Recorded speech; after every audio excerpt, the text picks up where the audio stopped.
All right, All right, we are live. we're on air. We're Let's on go, the baby. air. Right, right.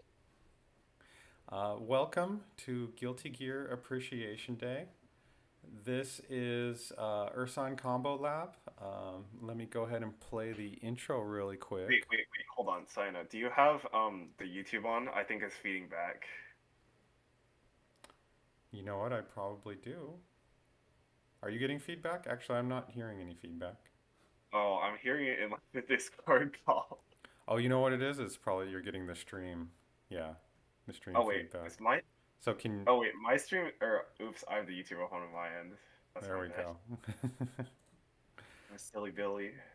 All right, so this is Ursine Combo Lab. This is the FGC at UCLA podcast, but of course, it's all of the collegiate FGCs that cooperate to make this community possible.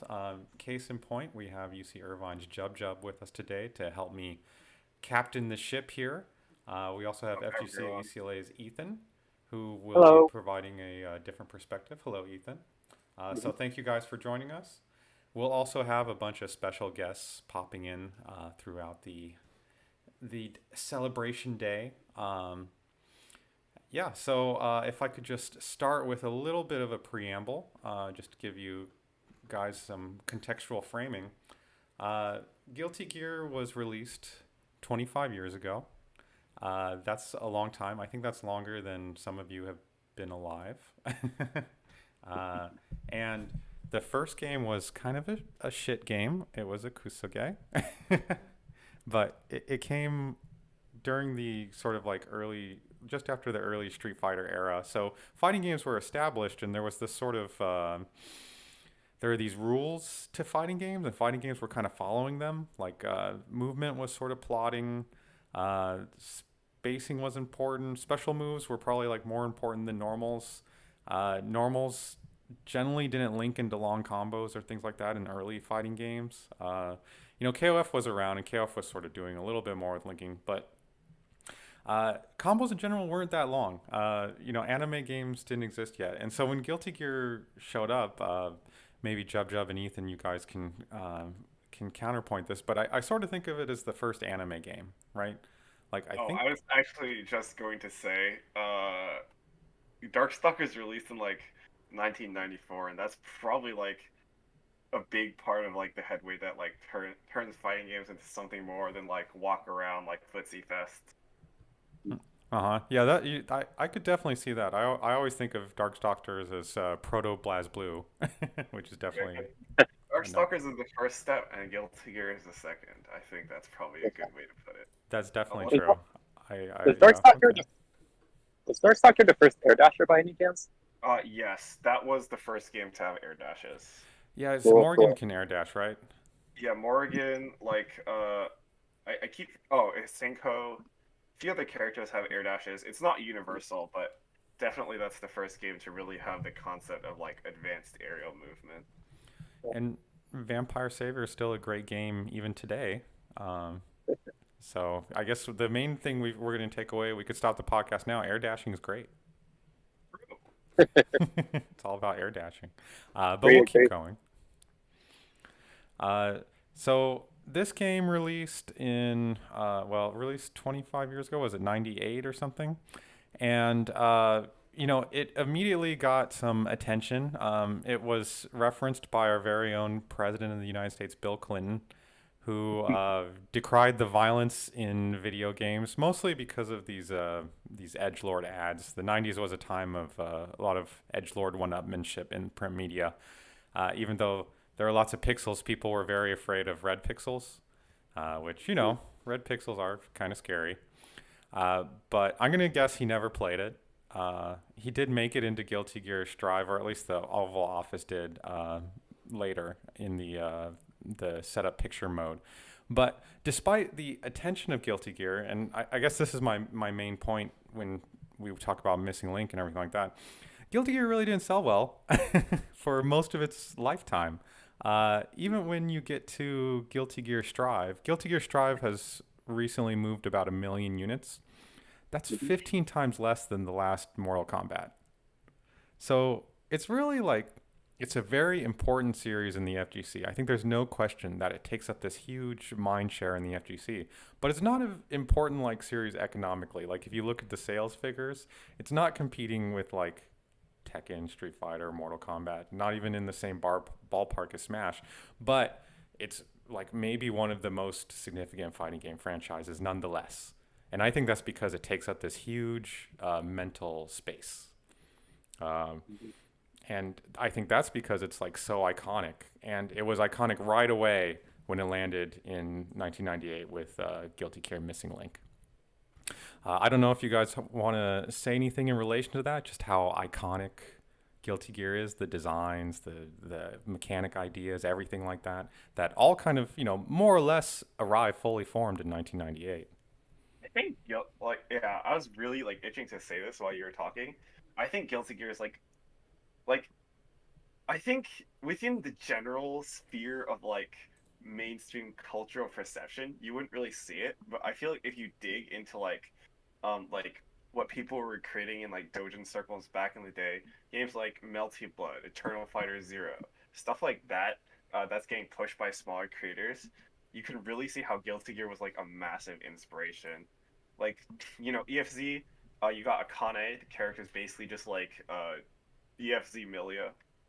She's got like all the hair moves. She's got the Bad Moon. That's like a waffle or something. I don't remember. Mm-hmm. But the point is, you can really tell like how much the impact this game had on like smaller creators, and some of those smaller creators, like uh, I forgot the name for a second. French Bread, like developing Melty Blood, like they've grown into like a reasonable force in their own right, even if you wouldn't exactly call Melty Blood or like under mainstream.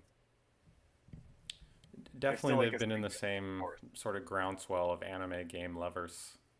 Right. Ethan, I know you were drawn to the Guilty Gear series as you're getting started in fighting games here. What do you think lends it this ability to be so iconic? Yeah, I mean, in conjunction with Missing Link as well, because from what I know, like all the sound effects and stuff in Missing Link's kind of compressed. The fighting mechanics aren't exactly the most balanced most of the time. But I mean, they made sure to stick a really good soundtrack in it. Still, I was thinking, oh, they got their priorities straight because the soundtrack is kind of part of what got me into Guilty Gear in the first place. Because hey, the character themes sound good. I want to try this person, try that person, and that's been true since Missing Link, from what I gathered. Even though I haven't played the game, and as you mentioned, I wasn't alive when this game came out. It's definitely true. Missing Link had a rocking soundtrack, and that is definitely part of Guilty Gear's aesthetic. And I think that is its DNA, is this Daisuke's obsession with this, heavy rock. And I think that sort of is what has lent it some staying power for sure, is this being tied so closely to music and the sort of vibes you can get from music.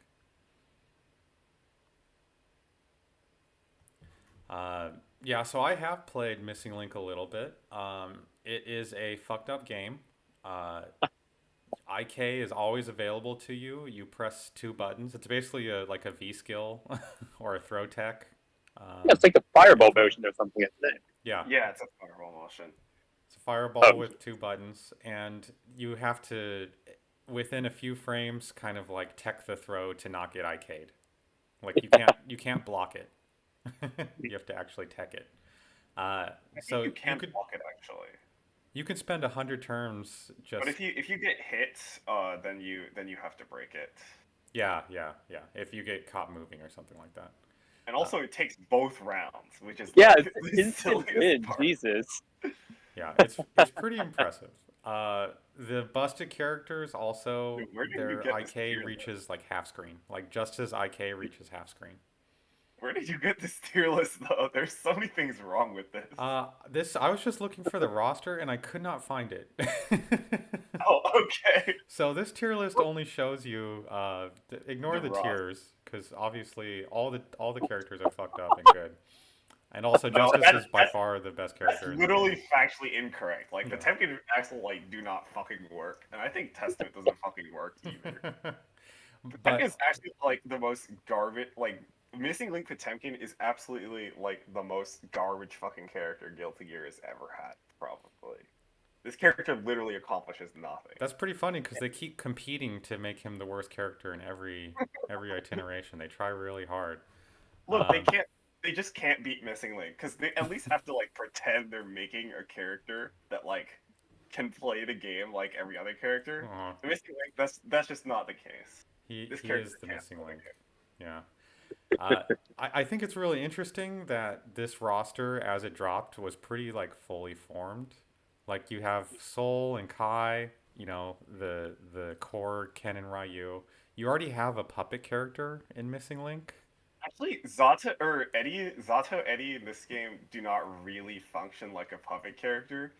It's really bizarre. Like, he functions more like, I guess Dizzy Fish is the best way to describe it, in that you can like program Eddie to do shit. Yeah, Like, yeah, that makes sense. I think it's kind of more like Relius or something like that. It's pseudo. It's not the same sort of yeah, freedom. it's not like a true puppet character, which really emerges in Guilty Gear X. And I think that's one of the things about Missing Link that I want to talk more about when we get to Guilty Gear X. But even though this is really like the first Guilty Gear game, um, and like obviously there's like a lot of foundation like coming from this game because obviously they had to base the next game on something. But Guilty Gear X is really the first game where you actually start to feel like you're playing a Guilty Gear game rather than like just some dumb Kusoge. Even though Guilty Gear X was like a horrible fucking game, it still feels like you're playing a Guilty Gear Well, rather than I like would counter you and say that Guilty Gear X actually does still feel like Guilty Gear. Like there's a bunch of fucked up stuff. There's a bunch of stuff that like doesn't work and is broken, but all the moves are like there in yeah, yeah. It's 1998. like oh, you mean this game, Yeah, 1990? in Missing Link. Like Yeah, yeah. yeah, yeah, sorry. Like the aesthetic, all the design, like you're still doing, you know, Grand Viper and things like that. It's Yeah, that's happening. true. But from like the standpoint of like how do I put this? Even though this game is like Guilty Gear-ish, it doesn't like feel quite right. Well, I think there's no question that this is a Kusoge, yeah. There's a bunch of moves with insane properties and a bunch of moves that are broken and don't do anything. like kind of hard to describe, but like when you play Guilty Gear X, like it's honestly like a little like almost like indistinguishable from like especially like Guilty Gear XX. If it weren't for the fact that like Guilty Gear X has just some like dumb fucked up like system mechanics bullshit, it honestly really feels like the point at which we like miraculously happen on like something that like really really works. Like Hmm. this is like a formula that will like define like most of the rest of the series, and it will be a good formula. I feel like you're sort of talking about like mechanics and things like that, which is definitely true. I would say though that the aesthetic was nailed in one. Oh yeah, Like, for sure, for sure. I think the aesthetic was definitely nailed in one. Like if you go back and listen to like the Missing Link soundtrack, like the songs are like extremely solid. Like some of them are like arguably even better than like what comes later. Like I think Potemkin's theme is better in this game than in like XX and X. nice. We have Michael Wing saying that Pot deserves S tier for every game. Go play AC. Go play AC. If you really want to play an S tier iteration of Pot, you should go play AC. His themes are often S tier. I like his Strive theme too. No, I think his like X and XX theme are kind of mid, but his Missing Link theme is really good actually. And then we also have like the iconic stages, like you know here Oh yeah, we're seeing Heaven. Justice's final stage. We have the stairway, which makes into most of the games. We have just sort of it's a swag looking game even in 1998. Oh yeah, for sure. Like Dice, you can tell Daisuke had like a vision, and he was going to like execute it like if it was the last thing he did, Hmm. which thankfully it wasn't. And I think it's sort of telling also that basically all these characters have gone forward into the future generations. Like they've been carried forward. I mean, we lost the boss character eventually.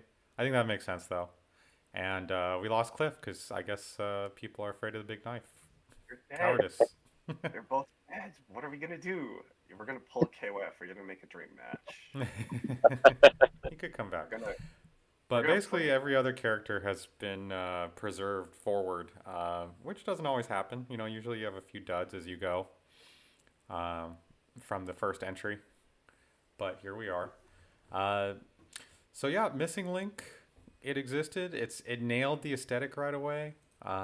Kind of an incredible game to play on your PlayStation 1 if you were alive. And it's like I think all of the things that people like about Guilty Gear are kind of captured in Missing Link, except for the mechanics.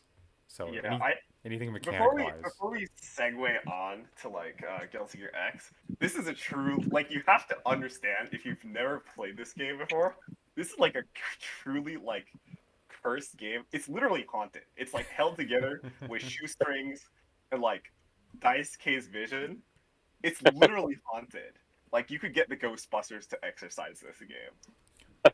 Um, like let's rattle down some like like completely insane wacky shit before we like move on. Please do. If you're okay with that, yeah. So you know how Order Soul like in Plus R has like that little charge thing where he can like cancel his Oh, normals and go into that little stance, and he's like oh, and he like Uh-huh. powers up his special moves. Hmm. Yeah, that was in this game as a mechanic for like every single character. But except for the fact that the charge has no end lag. So like Order Soul like has to spend a minimum of 13 frames in his charge stance. Yeah, this game every character spends a minimum of 0 frames in their charge.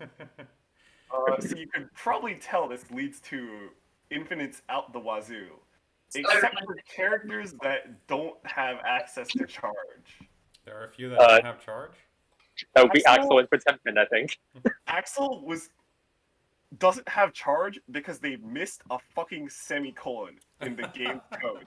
And that's why he doesn't have charge. He was supposed to have it on Rensen, but he just doesn't. And Pot actually does have charge, but he's just too Oh, he slow does. to like do an infinite. Oh. The character's just too slow to do anything. But That's pretty also, this game has a manual turnaround in the air like Persona. Would you like to guess what the input is? Is it not using the direction button? Would anyone like to hazard a wild guess as to what the input is to perform manual air turnaround in Guilty Gear Missing I'm gonna say Link? quarter circle. It's taunt. You hit the taunt button. Of course. Of course. I will say, Guilty Gear is one of the few games to have a weaponized taunt button. Yeah, it's really funny actually. Aren't there also taunt cancels in this game, actually, from what I've heard? I think Or there is is that a something thing? like that, but I see, I see. I don't know. When I played the game, I just like mashed the charge cancel because it's so broken. That's pretty funny. I just mashed IK because why not? It's like, okay. Go for it again. If it works, it works. I feel like there is something else I forgot to mention, but yeah, I think I'm blanking. I'll just leave off with a few extra points. This game did have hidden characters. I believe Biken Yeah. and Justice were hidden, and maybe Cliff. You had to run through arcade mode to unlock them. I know Biken for sure was hidden. Yeah, they were like hidden. They were hard. It was hard to unlock her. You had to like you couldn't lose a round or something like Yeah. that while going through. Maybe it was like no continues. I'm not sure. Or maybe it was don't lose a round. I don't remember. Yeah. But A little I know tough. I did actually like go through the effort to unlock her for some reason. Yeah, I unlocked them all too. I mean, why not, right? Also, I had save states, so easy. Oh, I didn't even bother. I just like infinite them to death. Oh, nice. Chub actually learned the infinites. Nice. I mean, it's it- like 2 buttons and a motion, and you just do that over and over. Oh, nice. Well, yeah, that's what I'm doing with IK too. 2-button mash. Uh, What a game. I think these were the classic like unbalanced characters, but Baiken already had her like guard cancel stuff. Like the designs are pretty close. I don't think anyone changed all that much except for as you talked about No. Axel. Zato and Doctor Baldhead, who may or may not be Doctor Faust later. It's a total mystery. Another tall scalpel wielder. But I don't know. Have you ever seen the two of them in the same room? I That's never what have. It's true. that's what I thought. They may just be two tall random item doctor fuckers. Um, it could happen. So let's move on from Missing Link. It's actually So astounding that anyone saw Potemkin and was like, yes, this is an S tier character in the game Guilty Gear. That's really fucked up. so the context of this I think is this is what a beginner thought of the characters. Probably, but like Yeah. still. And beginners don't like command grabs, you know. That's very true. So we are moving on. The next set we're looking at is sort of looking at the random itinerations that aren't that popular between Missing Link and ACPR. Guilty Gear had a lot of SKUs, including I think there were some Game Boy Advance games and things like that. Uh, but we'll just focus on these big three here. Yeah, we'll just focus on like what was going on in between like this time period and like probably like ACPR. So let's talk about like the timeline really quick.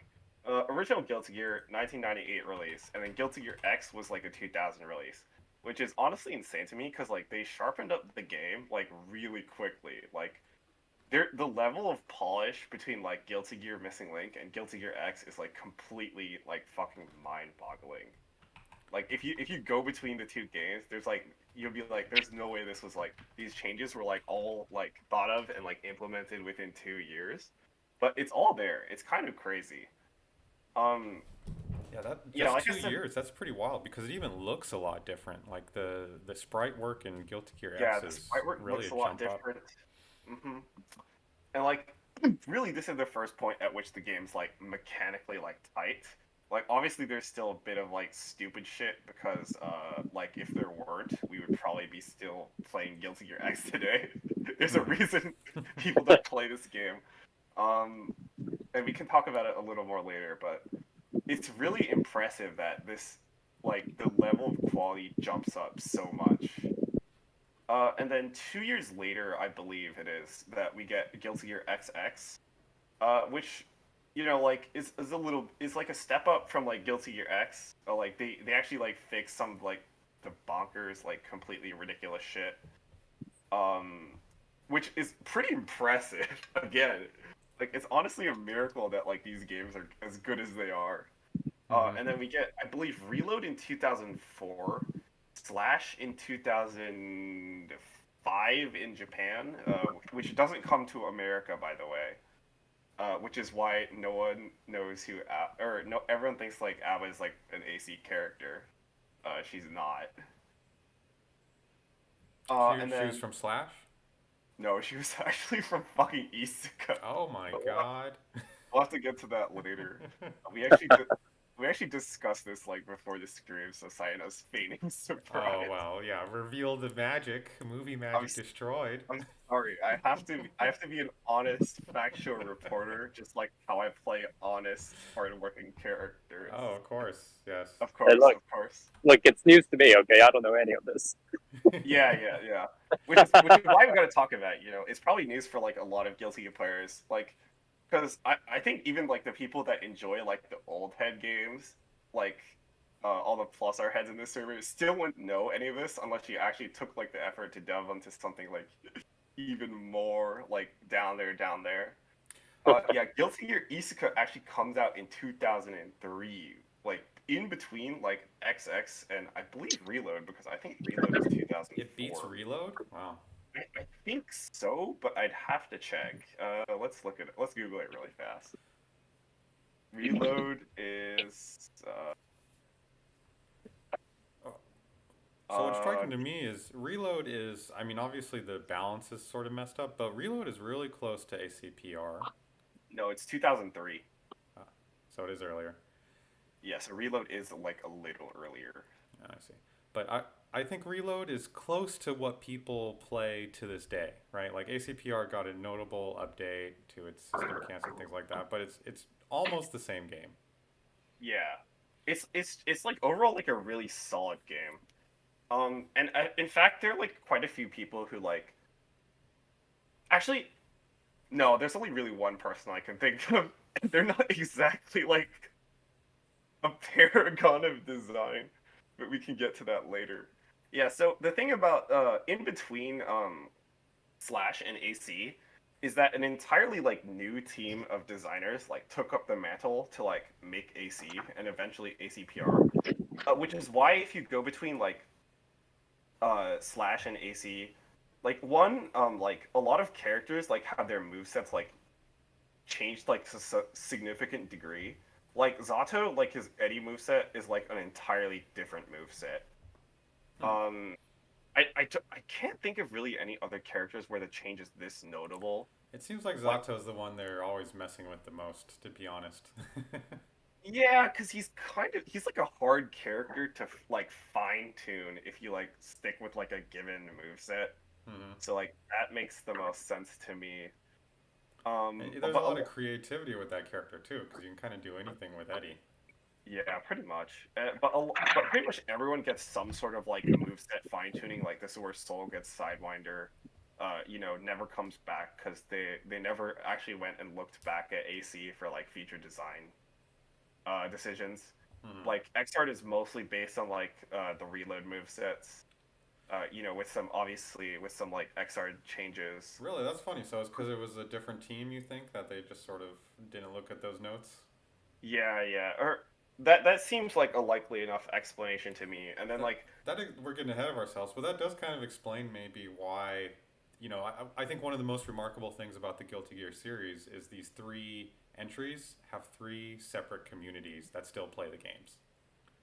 And that's very rare. Like Street Fighter has three S heads and then whatever the modern one is, and no, etc. I That's think I usually think the case. Street But if you I think if you put it that way, you like kind of under. I was actually going to say Street Fighter is one of like the few other communities that like actually does this sort of thing. Just because if you're like, oh, it's like because 3S of plus like 3S though. 71. Right, right. Everyone likes 3S, but I feel Hmm. like if you just limit it to that, you like kind of underestimate like how many people are like just old heads for like Super Turbo, like the Alpha series, like even some like Street Fighter 4 players who are like really nostalgic for that. That's true, but I'd say those communities aren't huge. Like you still see 3S brackets run all That the time. that's true. You 3S still is see definitely plus the R most brackets notable run one. all the time, Zerd brackets run all the time. But you don't like for a lot of other games, you don't really get anyone playing the older games, which Yeah, I think it still sets Street Fighter apart. Like, when's the last time someone played like BBC Six or like yeah. There's uh no interest. No one has any interest at Unio? all. And Like we this would explain it because it's sort of like it's three really different designs. You know, however close you want to say they play really differently all three games. Oh yeah, for sure. I think like the changes they introduced in like XR like completely shake up the game. And speaking of changes, like another thing you'll notice going in between like reload to AC is a lot of like mechanic bloat. Like a lot of mechanics get introduced in AC, like force break, slash back. I feel like there are a few more that I'm missing, but probably not. I think those are the two Was major dead ones. angle and reload? No, dead angle's like yeah, been around in reload. Okay. I don't remember. I think dead angle was in Guilty Gear X. I mean, force breaks completely changed the game too because they're so Yeah, powerful. pretty They're much. better than Like, supers. yeah, the meter economy like gets completely like insane with both force breaks and FRCs. It's like unless your character has like an extremely good super, it's like kind of hard to justify using them. Ethan, that's Uh, basically like having a super or a RC, but it's only 25 meter instead of 50. If you're good. If you're bad, you don't get it. like what characters used it? Okay, actually, let's not derail on this. Plus, our heads can talk about it more later. Yeah, we'll get there. So, do you want to say anything about Guilty Gear 2 Overture? I don't. I think that's the. Is that the RTS? Yeah, this is the RTS. This I think this is the game that introduces Raven too, which and Sin.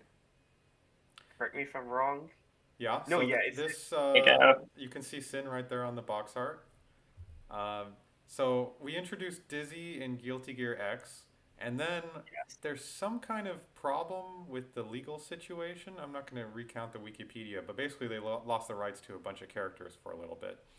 So they made Guilty Gear 2 Overture as kind of like a reboot, where they could take the lore in a different direction. And this has one. It's not a fighting game.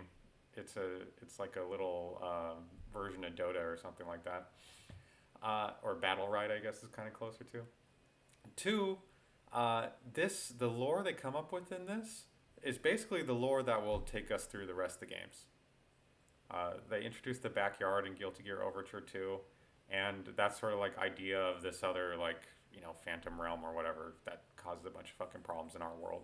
Basically, we'll guide, and we also get like Kai becomes like king and things like that. All of the little lore bits sort of take shape in this game that no one's ever played. And of course, it introduces Raven, who was a fucking mistake. There's some It's fan like now you favorite also got characters. introduced here, yeah. Who also gets introduced, Ethan? Basically. Here. So And then there's the rest of them, I guess. It's different, but yeah, so it exists. You can buy it for $1 and play it. I'm not necessarily recommending that, but you could. And then Asuka does some interesting things too. This was I think this kind of series of games shows how experimental Guilty Gear is. Oh yeah, for sure. Isuka's definitely like a weird one. You've actually Uh, played a little bit. You want to describe that main yeah, mechanic yeah. with the So, battlefields? um, should I talk? I feel like there are a few things left over that I want to say about Guilty Gear X before we like hop into Isuka, if Feel that's okay free. with everyone. All right, so like I was talking about like some of the like broken things that like were existing in Guilty Gear X that are like sort of like obliterated from existence in XX, and one of the broken things was faultless defense cancel. So you know how like in like XR and like Plus R, like characters can like cancel like some of their attacks with like faultless defense. So like Faust will do this with the dive kick, and so will Chip, and they'll like cancel their momentum and stuff like that. Mm-hmm. It used to be that you could do faultless defense canceling in the middle of like an attack string. So you'd because this was back in the day when Dust was not its own button; it was a two-button input. They didn't actually fix this until like XX. So you're stuck in Guilty Gear X with a two-button Dust. And the thing is, you can actually car cancel Dust into faultless defense. Nice. And as you can probably tell, this creates a lot of infinite loops. But it's a lot harder than like the charge cancel loops in what's its face? Missing link. Yeah, Missing Link. Just because like the car is pretty tight. So you're saying Guilty Gear X was fucked up? Yes. And the other fucked up thing about the game was that, uh, you know how like in like Guilty Gear XX and like XR, if you like hit someone on the ground, usually they have like a chance to like tech out, right? Mm-hmm. If you hit them OTG at the correct point in Guilty Gear X, it will put them back into like another hard knockdown state. So this made Milia and Johnny in particular really fucked up Oh, so because they can just imagine air like juggle you into yeah, tech hits? imagine like Milia gets like literally any knockdown from anywhere on the screen, and then she just like fucking barrels up on your ass and does like OTG 2K, and then she puts up disc, and you're just like, oh, oh, this is really bad actually. Hold that. Yeah, so Milia is top tier for another game in a row because she is also top tier in Missing Link, but I don't think anyone would bother to figure that out because it's Missing Link. Oh. Oh. And then Johnny gets real fucked up with this because he basically has an unblockable loop with Bakusai. You do like OTG like 2p coin, and then you like, or no, you do OTG 2p, you cancel into Bakusai, And it's an unblockable loop, and it's really great. It's really fun. Everyone has a great time playing against John. I'm glad there's finally a good version of Johnny. Yeah, that'll never happen again. That would be Alright. really silly. They would never do that. They would never do that again. Tell us about Okay. Asuka real quick. Okay, And moving then on to Asuka. This game is really out there because it's like the only Guilty Gear that allows you to do like 4-player like team battles. And it functions, I guess, in a similar way to MBAC. Like not Actress Again Current Code, like Act Cadenza, like 2v2 that's or even like more 3v1. obscure than Guilty Gear Asuka. But the thing is, in this game, there are 2 lanes of combat because I guess if everyone was fighting in the same lane, it would maybe get too chaotic. So you can like switch into the back row lane at will, and you can only hit like people in your corresponding lane. Did it work? Uh, it works. I mean, like you can like take a break from the chaos, like go fight someone 1v1 if you don't want to like get into a slap fest, and it's actually like not a bad mechanic. Huh. The thing is, this game also has a manual side switch button because like they didn't want to like bother putting in like auto turnarounds for like if there are 2 opponents. So you have to push a button to turn around. For if you want to face left or right. Yeah, and you also have a back attack button, which attacks behind you without turning around. Okay, So so there's once, some a once little awkwardness in having to make this work. yeah, but overall, it's like not a horrible experience. It's like kind of fun to like dick around in. And the control scheme is a little awkward, but like it's like overall fine. Like you wouldn't play it competitively, but it doesn't feel awful. It's an interesting way to make 2v2 simultaneous. I don't think any other fighting game has really done that. We have tag Yeah. fighters, but okay. Well, with Asuka done, we can go ahead and move Wait. into Wait, our. one more thing about Asuka. Mhm. I swear in this game, inputting any moves doesn't fucking work correctly. Skill issue. I No, I'm actually like fucking serious. I do like the Eddie motions that work in literally every other game, and they just don't fucking work. Yes. It makes no sense. Why I don't you took notes on practice this new? earlier, but help! I'm being owned on the podcast. All right, so these are some fun discursions, but of course, the one of the first games everyone thinks about when they think about Guilty Gear, and especially Sprite Guilty Gear, is Accent Core Plus R, the uh, the final version of the XX series. This was Jub Jub. You know when ACPR was released, or I mean without the rollback. 2013. Oh, with the rollback? Without the Oh, rollback. Without the rollback. oh, 2013. Okay. So I think it's Yeah, a little before X started releasing. it was like late 2012 in arcades and 2013 on console, I think. So And there's that there's like a 7-year difference between like AC releasing and like this version of the game releasing, which is honestly wild. that's pretty funny. So this is you just heard from Mengetsu who is joining us, and also OSU's Jacob will be joining us too to here talk about ACPR here. These are 2 Zerd heads. I mean, sorry, they are well. Jacob is a Zerd head, but these are 2 ACPR pluser players who will discuss their love of the game with us. Welcome, guys. Whoa. Um, So we were just talking a little bit about the history, and so we've arrived here at this. I mean, it's not that old. It's only 10 years old. That's younger than I thought. I mean, we were talking about how XX is from 2003, right? Yeah. So the game itself is kind of old, but this version is not that old. What for you two? What drew you guys to kind of land on this one? Why this Guilty Gear? Why has this one become the love of your lives? Honestly, like it's a really fun game just to play around with, but the fact that the rollback update added so many good quality of life things, and it also has such a good wiki support, makes it just so easy to kind of get for like deeper into it. Doesn't Missing Link have rollback now? I think it does because it's on PS1, and I think Duck Station rollback is is in development. That's a recent Not thing, sure though. how far the fun factor transfers over to that one though, in my opinion. It depends on who you ask. Yeah. Yeah. But it's There are definitely some true. missing link heads. This was kind of like one of the big. This was the first big retrofit rollback game, right? Yeah. I think so. Yeah. Well, That's a huge definitely game one for of them. Yeah. There were other rollback games, right? Like I think Mhm. Skullgirls. One of the first official ones, I think.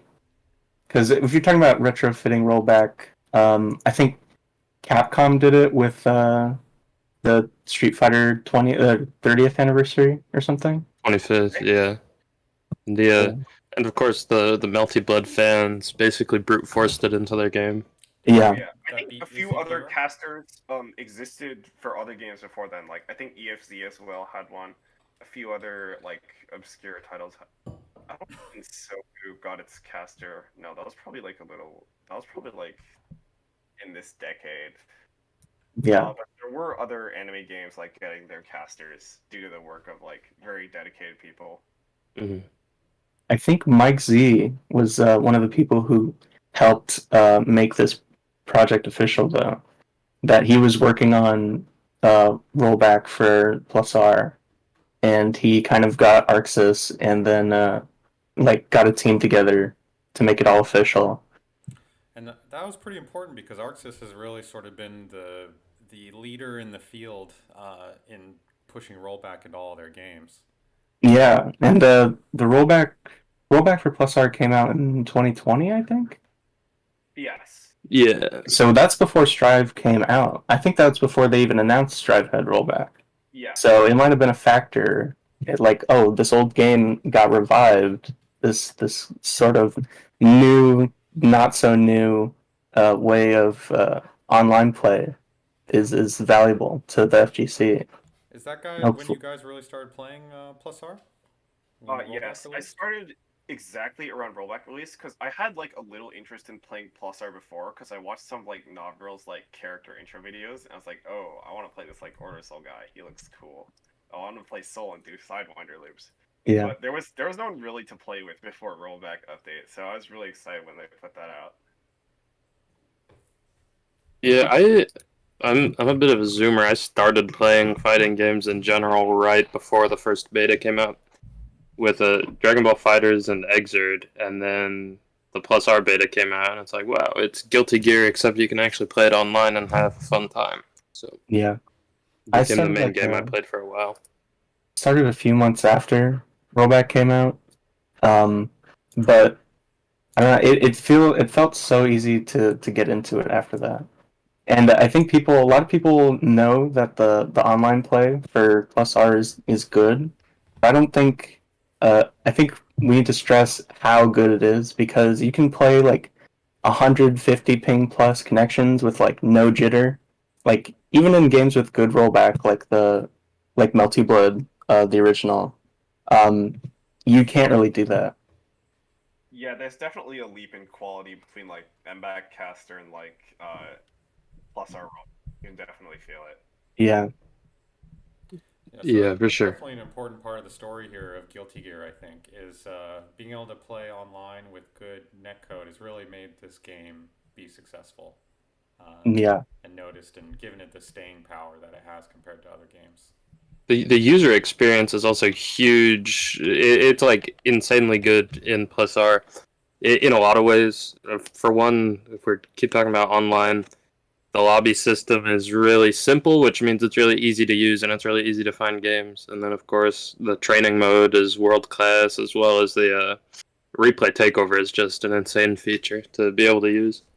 Yeah. So let's get into the game itself. Why should Ethan here, who is a Strive man, why should he come and play Guilty Gear ACPR?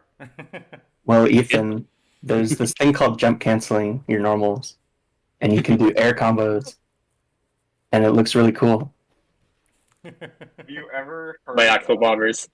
Have you ever heard of throwing a verse? Yeah, and not getting your DP thrown. Oh, true. I feel like if we're actually gonna like go at this seriously, we're gonna end up talking over a lot just because like there's so much to say about. Yeah, there's a lot that's different about Plus R. I think the biggest thing with Plus R compared to Strive and even a little bit of Exert, although not to the same extent, is that it lets you get away with a lot of stuff. And there's a lot of really corny stuff that you can do in this game too. Of course, there's that as well in like every fighting game, but Plus R being what it is, right? It was like the last dance for XX. They released it right before Exert as a fun thing for the legacy Guilty Gear players to have right before the new game came out. Mhm. It has a lot of really funny moves in it and some very zany mechanics that are kind of not anything close to what you would see in current day games with stuff like the slashback or super tight windows on things like your FRCs and stuff like that. Yeah, It's a lot of things that especially when you talk about FRCs that have very niche uses that make your character feel more fluid. Just it's like being able to spend 25-meter to move faster in a lot of cases, or move trickier. Yeah, Like stuff like chip FRC, chip teleport FRC, stuff like. Actually, can't think of much more.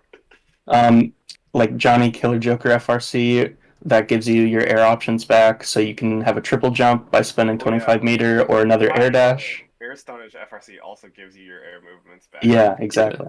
So you can have 2 air dashes on Kai if you spend 25-meter. Cliff Fireball FRC lets me finally move faster than you. Yeah. Um, Or Cliff Nape Saddle FRC letting you do crazy mix-ups mid-screen. That's true. You can go full screen. Yeah, so it's like all these things aren't necessary for these characters to function, but if you want to take them to the next level or have your own, unique play style, then the game allows you to do that. So Yeah, what I'm I think- hearing from you guys is that Plus R is sort of like a medley of choice. Yeah, there's a lot that you can choose to learn, right? Yeah. Like if you want to be a super sweat, you can sit in the training mode all day and grind slashback timings, or learn some super obscure, random, wacky mix-up setups. That every character is able to do insane stuff because the system allows you to do it, but also you don't need to do that, right? You can just play with solid fundamentals and make sure your conversions are good into knockdown and Oki, and you will do just fine.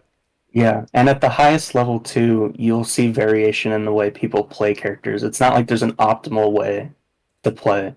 You'll see this a lot with Slayer, where you can do, BDC cancels on everything, just give invulnerability to all your jumps and all your special moves to really force counter hits out of people. Or you can just have really good footsies as Slayer and bait people normally. And both types of playing Slayer are optimal. It does seem like the older games allow you to be very expressive. Mm-hmm. Yeah, I think it's like highly unsolved as well. There's still like a lot more that we could be fleshed out.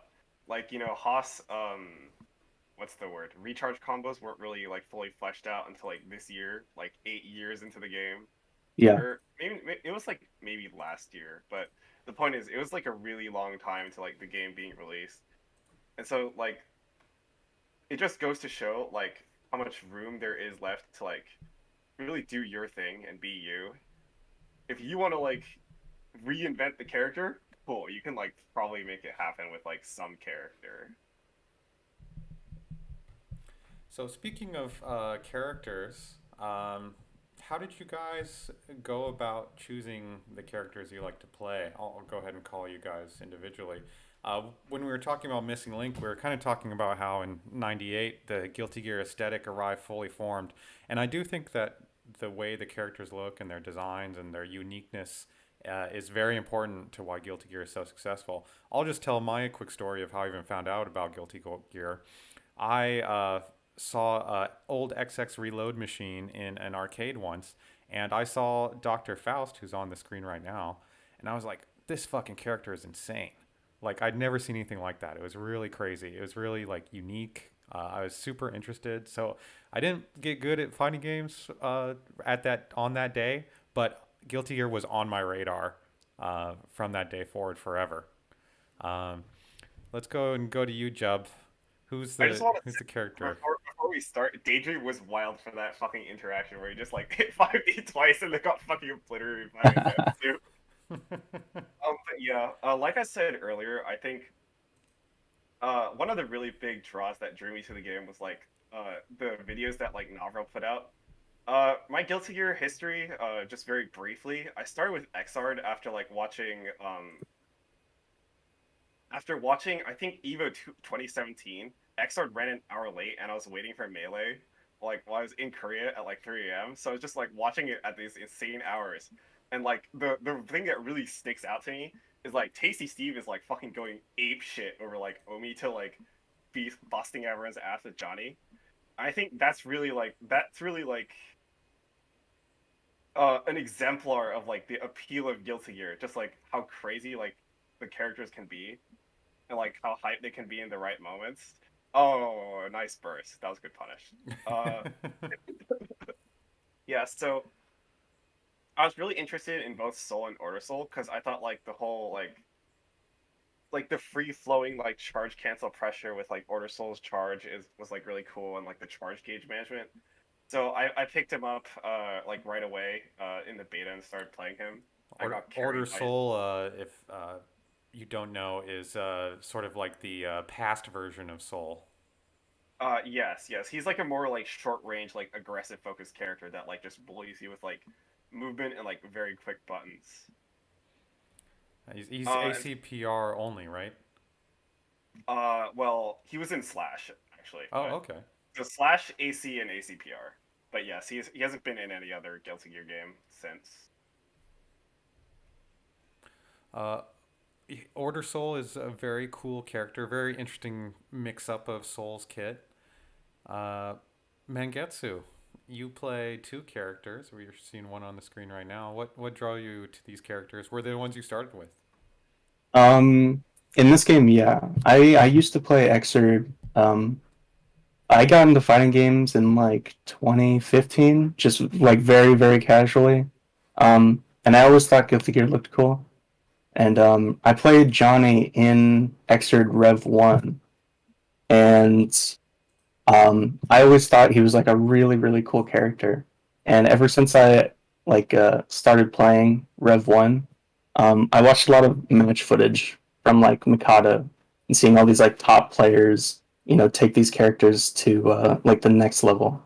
So a lot of the reason I play Pot in the first place is because when you watch arcade footage and you watch Mikado, you just naturally end up watching a lot of Fab because he was, so prominent and he played so often. Um, and so a lot of what I do with Pot is just from watching all these Fab videos. And I always, even when I was an Xrd player, I would see the old VODs of Plus R at Mikado, and I was like, wow, Johnny is so much cooler in Plus R than he is in Xrd, even as an Xrd player. And at the time, I don't think Plus R was even on Steam, so I had no way of playing it because I didn't have the PS3 version. And so when Rollback finally came out for Plus R, I decided to give it a try, and I picked up Johnny.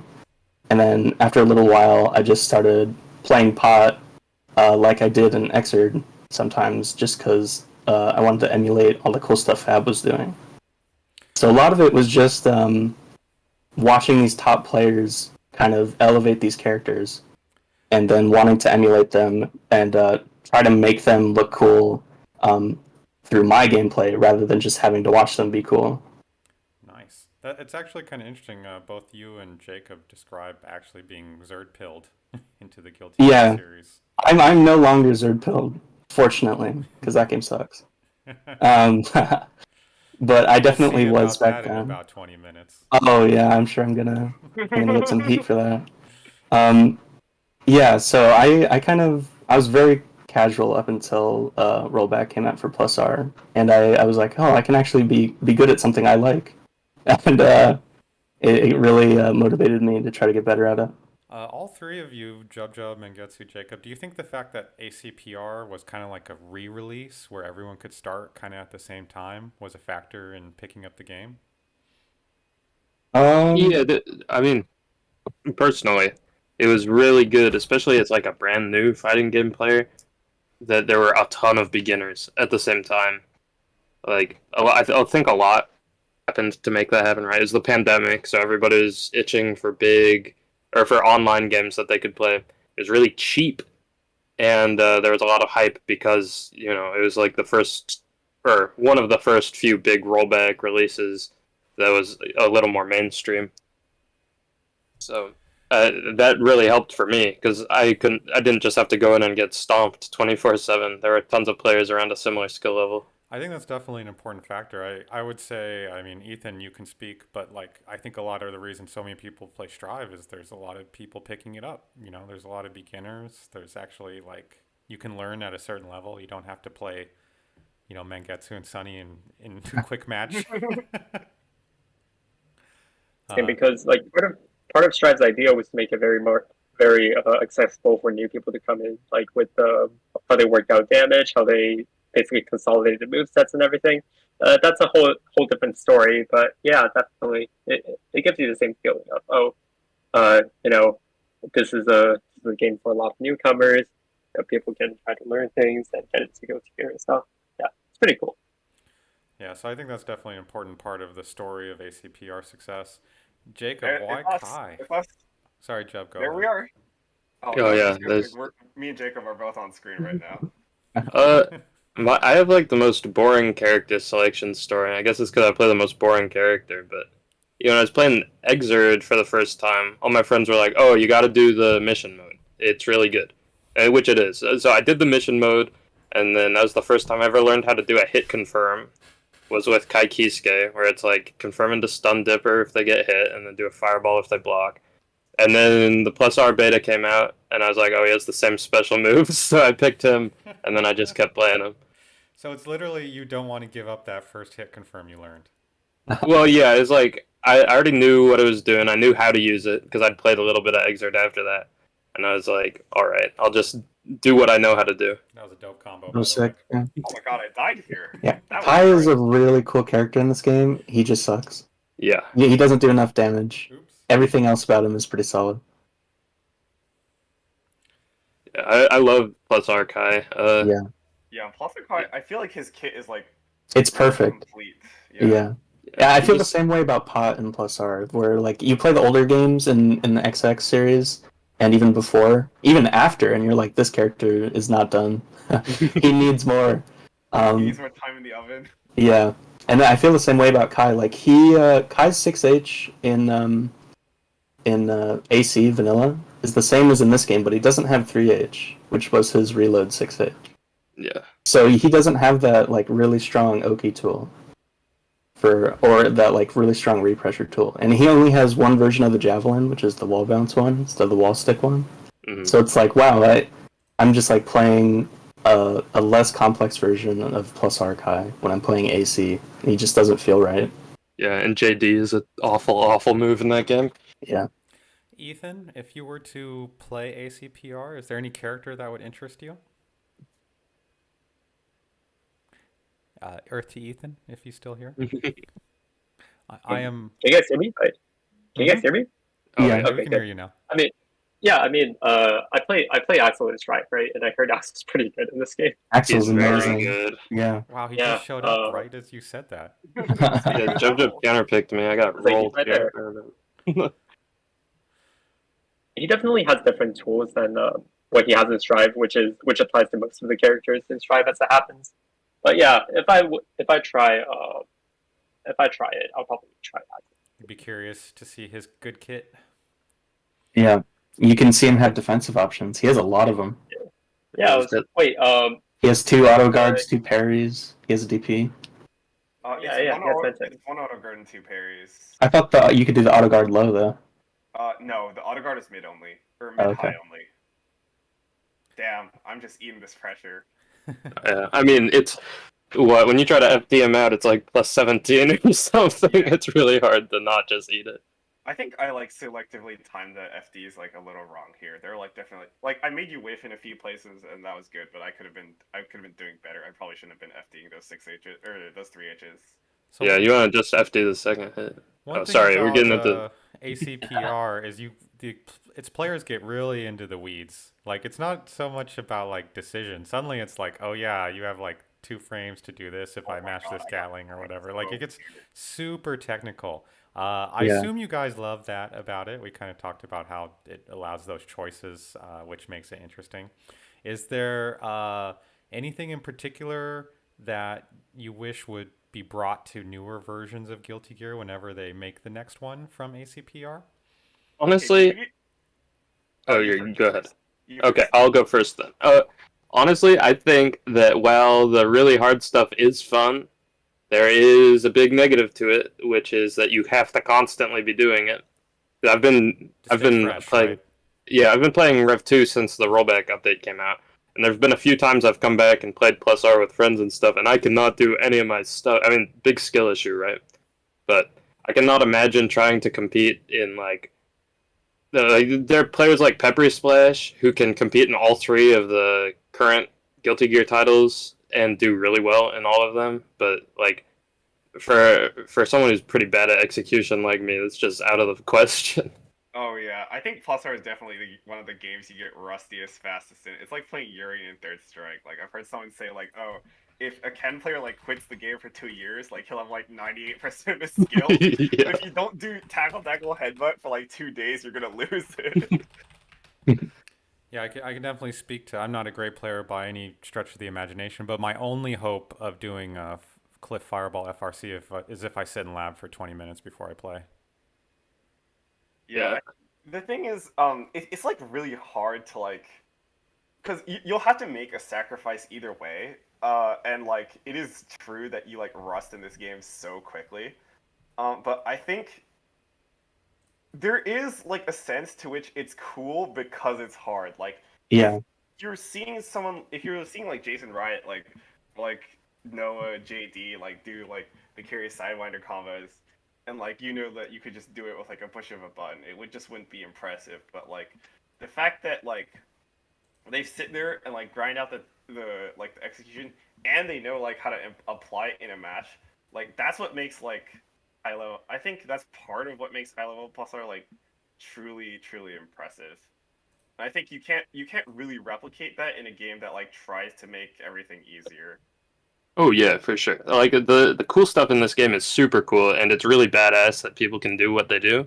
But Case like, in point, he's doing 6H loops. well, six age loop is easy for babies, but you know, the Oh my god, I got fucking smoked. I love that mix up. It's I'm like so so bad. bad, but it always hits people on at least the first one. Um, it's just like if a game came out with this level of executional complexity, I probably wouldn't try to compete in it, right? Oh yeah, Like I think it's I've got definitely my helpful that, games like, at this point. Guilty Gear is like just It's like just established enough where you can like get away with it. Yeah. Also, damn, I feel like I should have lost this one. How did I win? I can't. I've had like 3 bad bursts. That's probably a big part of it. So- Oh, kind of damage. So I'm hearing you guys actually wouldn't necessarily look for this complexity if they brought it forward. One thing I could say is I do wish like whatever comes after Strive or even into Strive, if they added something like FB moves, EX moves, something where I could use meter in that way. I think that would be a nice addition. I do like that a lot in this game. Oh, Yeah. definitely. Oh no, that was a horrible burst. Yeah, you're right. Oh no, you go Yeah, cooked here. I never get the fight against Axel. I still don't know how to burst against him properly. Yeah, Yeah. it's pretty tough. But going back to the complexity, this game is in an awkward spot where it's the last the last version in a series that had been going for a decade. So every bit of game knowledge from prior versions kind of carries over to this game, and then they add more on top of it. So even though a new player can come in and absorb all of that new knowledge and still get good at this game, if you released a game like Plus R today in like a completely different game series or landscape, you wouldn't have that 20 years almost of people discovering tech and like having their game plans formulated for every character and every matchup. Like it's something that's really unique to this game status as the final version of a decade-long series. And so that's why I think the complexity works, because even though there is so much complexity, there's also so much knowledge amassed for this particular game series, the Guilty Gear XX series. Yeah, for sure. Yeah, it is. So if you had a Really new relative since XX, that's definitely true because it's so similar to those. But as we were talking about earlier, there were like 4 SKUs on the way over. Yeah, if you released a brand new IP fighting game that played just like Plus R, well, not just like it, had its own unique characters and physics system and execution barriers, it would take a long time for people to solve it, and you would see a lot of how should I say it? Like kind of amateur gameplay. You'd see people kind of flailing around because they wouldn't understand these systems. And this game really can only exist because people have either prior game knowledge or like an in-depth wiki to help them out. Yeah, and if you don't mind, I think another big part of that is also just it's on the developer side, right? Like this is the last version, so the developers had been working up towards it and balancing, like they knew what worked and what didn't for their games. Yeah. For that entire time, so you end up with this final product where we've been calling characters broken and trash, but it's an incredibly well balanced fighting game, and it's very. Despite its zaniness, there's a lot of it that's really well thought out. There's some that I wouldn't call so well thought out, like the entire character of Zappa, but yeah, I think just in general, a lot like Melty Blood in that, like it's been like it's like even though like there are some things that like feel rough and like unpolished, like when you put it all together, it feels like it's like a refined experience that you can't really create. Like the roughness is part of like how refined it is. Mm-hmm. And it also comes from a different time too. Like the thing where you talked about with FRCs being very tight inputs, and you have to kind of practice them in order to get them, and if you don't play, you're going to lose your timing. Like a lot of kind of old games have stuff like that. Like if you try to learn speedrun tech in like a Super Nintendo game, you're gonna have to memorize, where in certain sprite animations you can press a button, and that's very similar to FRCs. Like you're watching the animations, and that's if you press RC during this part of the animation, you will get an FRC instead of a normal RC, and a lot of it is kind of defined by that era of gaming, and things have changed a bit. Where there's a lot of input buffer and leniency in new games, and so because of that, they're not really designed around these tight windows. Oh, one more thing that I absolutely love about this game compared to new games, especially new Guilty Gear games, that there's no dang slowdown in the video game. Yeah, true. Which very true. Like.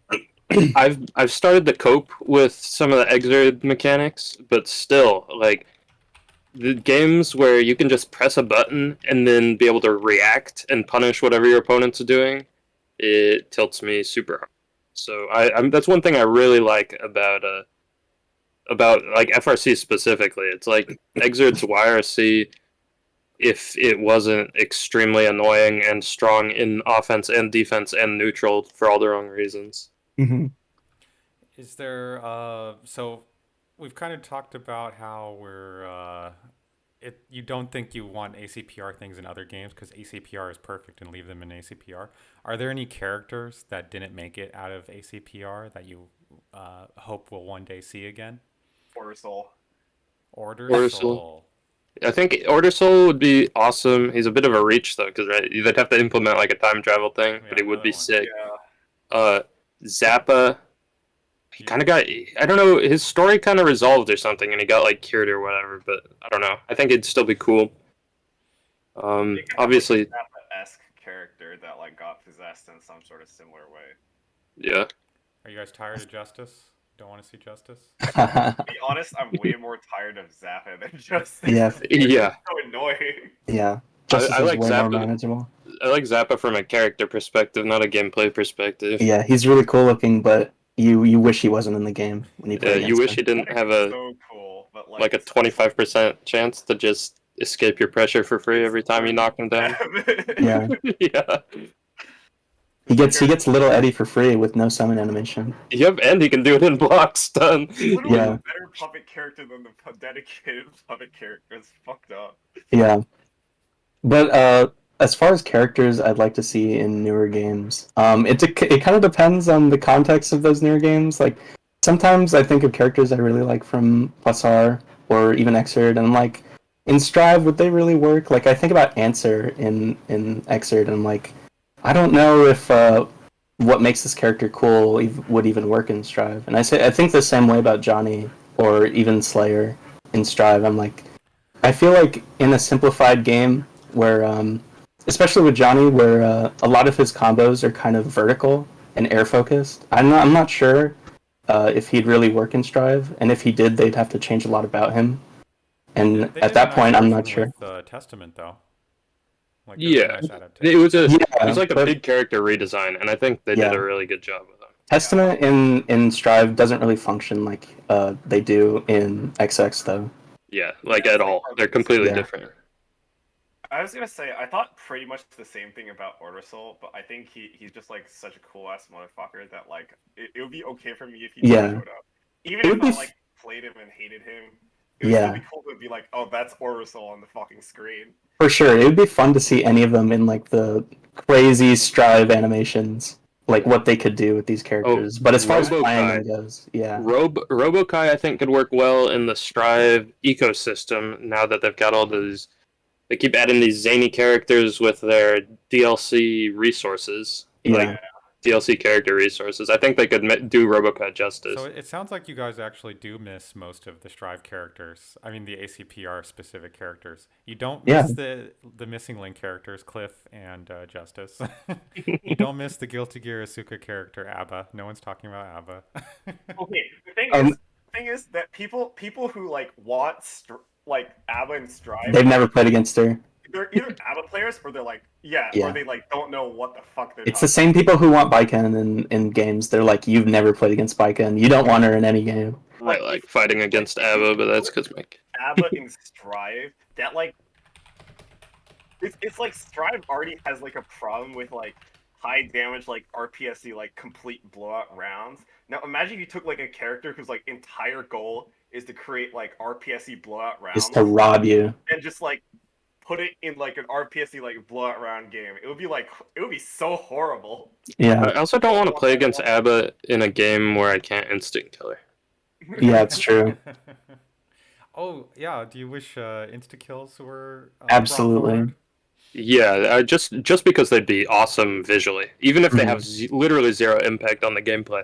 I Yeah. like I think the it would be ACPR insta kills because they're so fast. Yeah, Yeah. The You could Zerg definitely kills catch people. are cool, but they take a while. I do like that you can properly set up instant kills in Xrd though.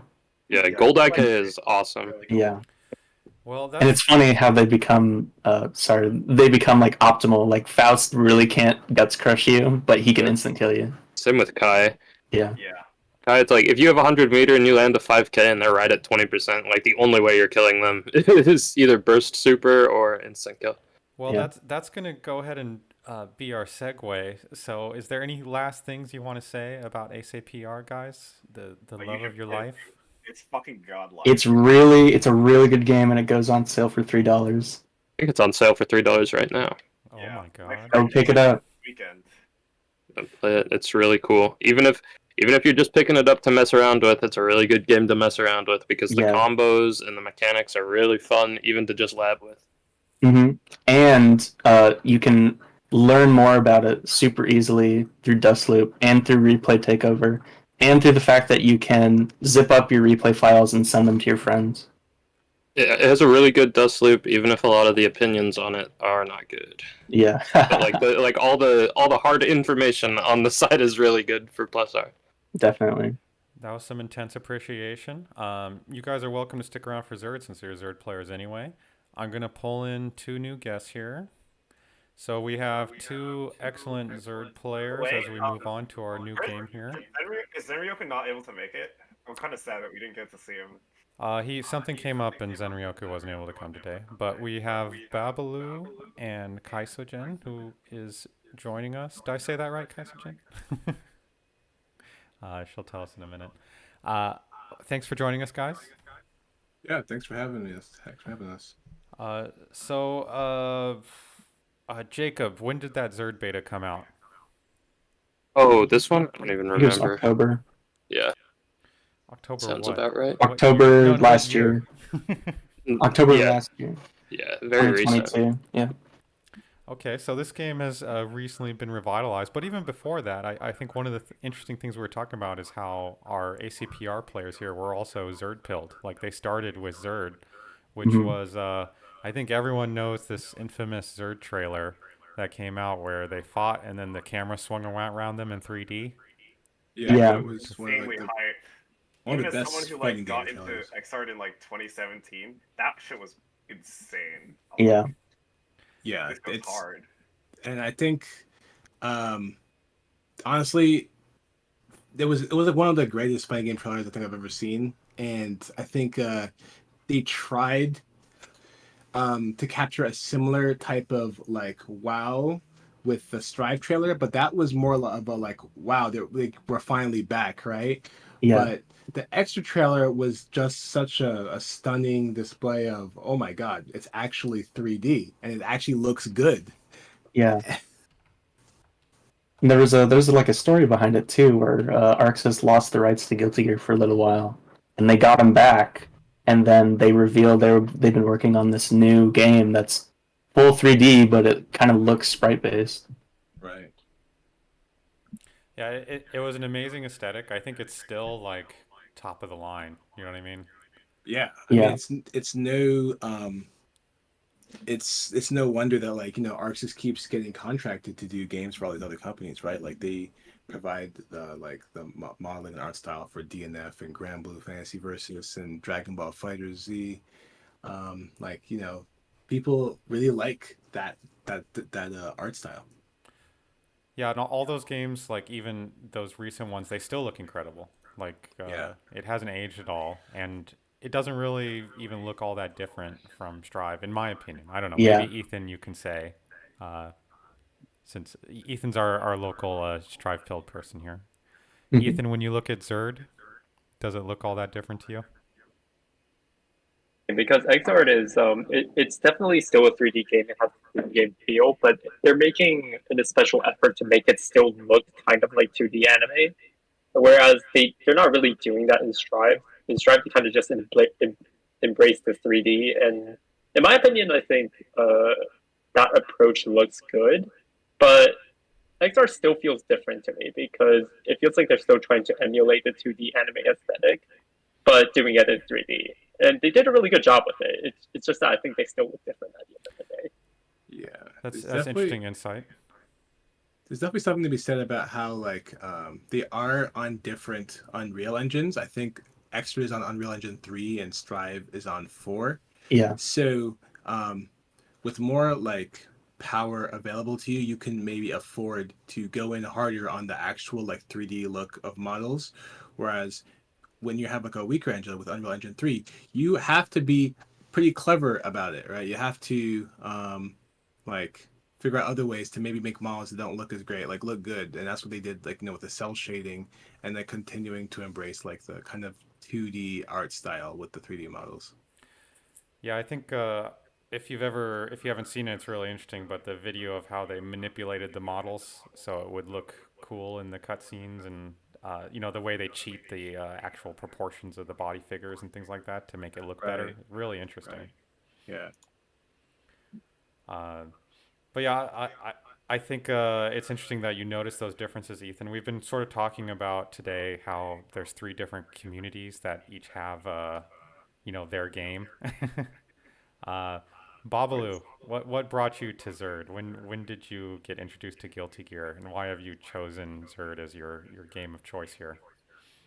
Well, so my roots, like originally, I was actually like a Smash player, but at some point, I was like, I'm kind of over this game. I don't really want to play anymore.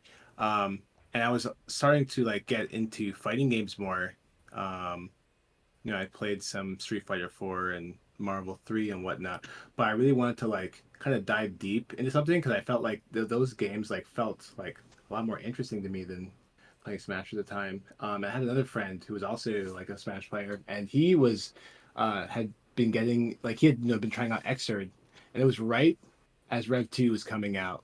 And he was like, "Yeah, you know what? We melee players, we like games with speed and complexity and stuff like that, but also like simple mechanic. Like it's like the simple but also complex, right? So he was like, try out Xrd. I feel like it has a lot of what we like as melee players. So I tried it out, and he was like, totally right. It felt like extremely good to just do everything. Like everything, there was like so many simple things you can do, but at the same time there were like so many like mechanics to put together that there's like a very high ceiling. So it just like clicked immediately, and that was right when Rev 2 dropped. And honestly, I had like that's just been my main game ever since. It just felt like extremely good.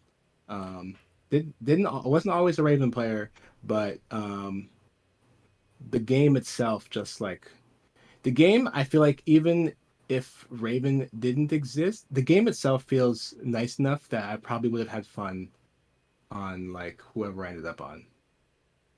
So I think actually a lot of our ACPR players who are still in chat started with Zerd too.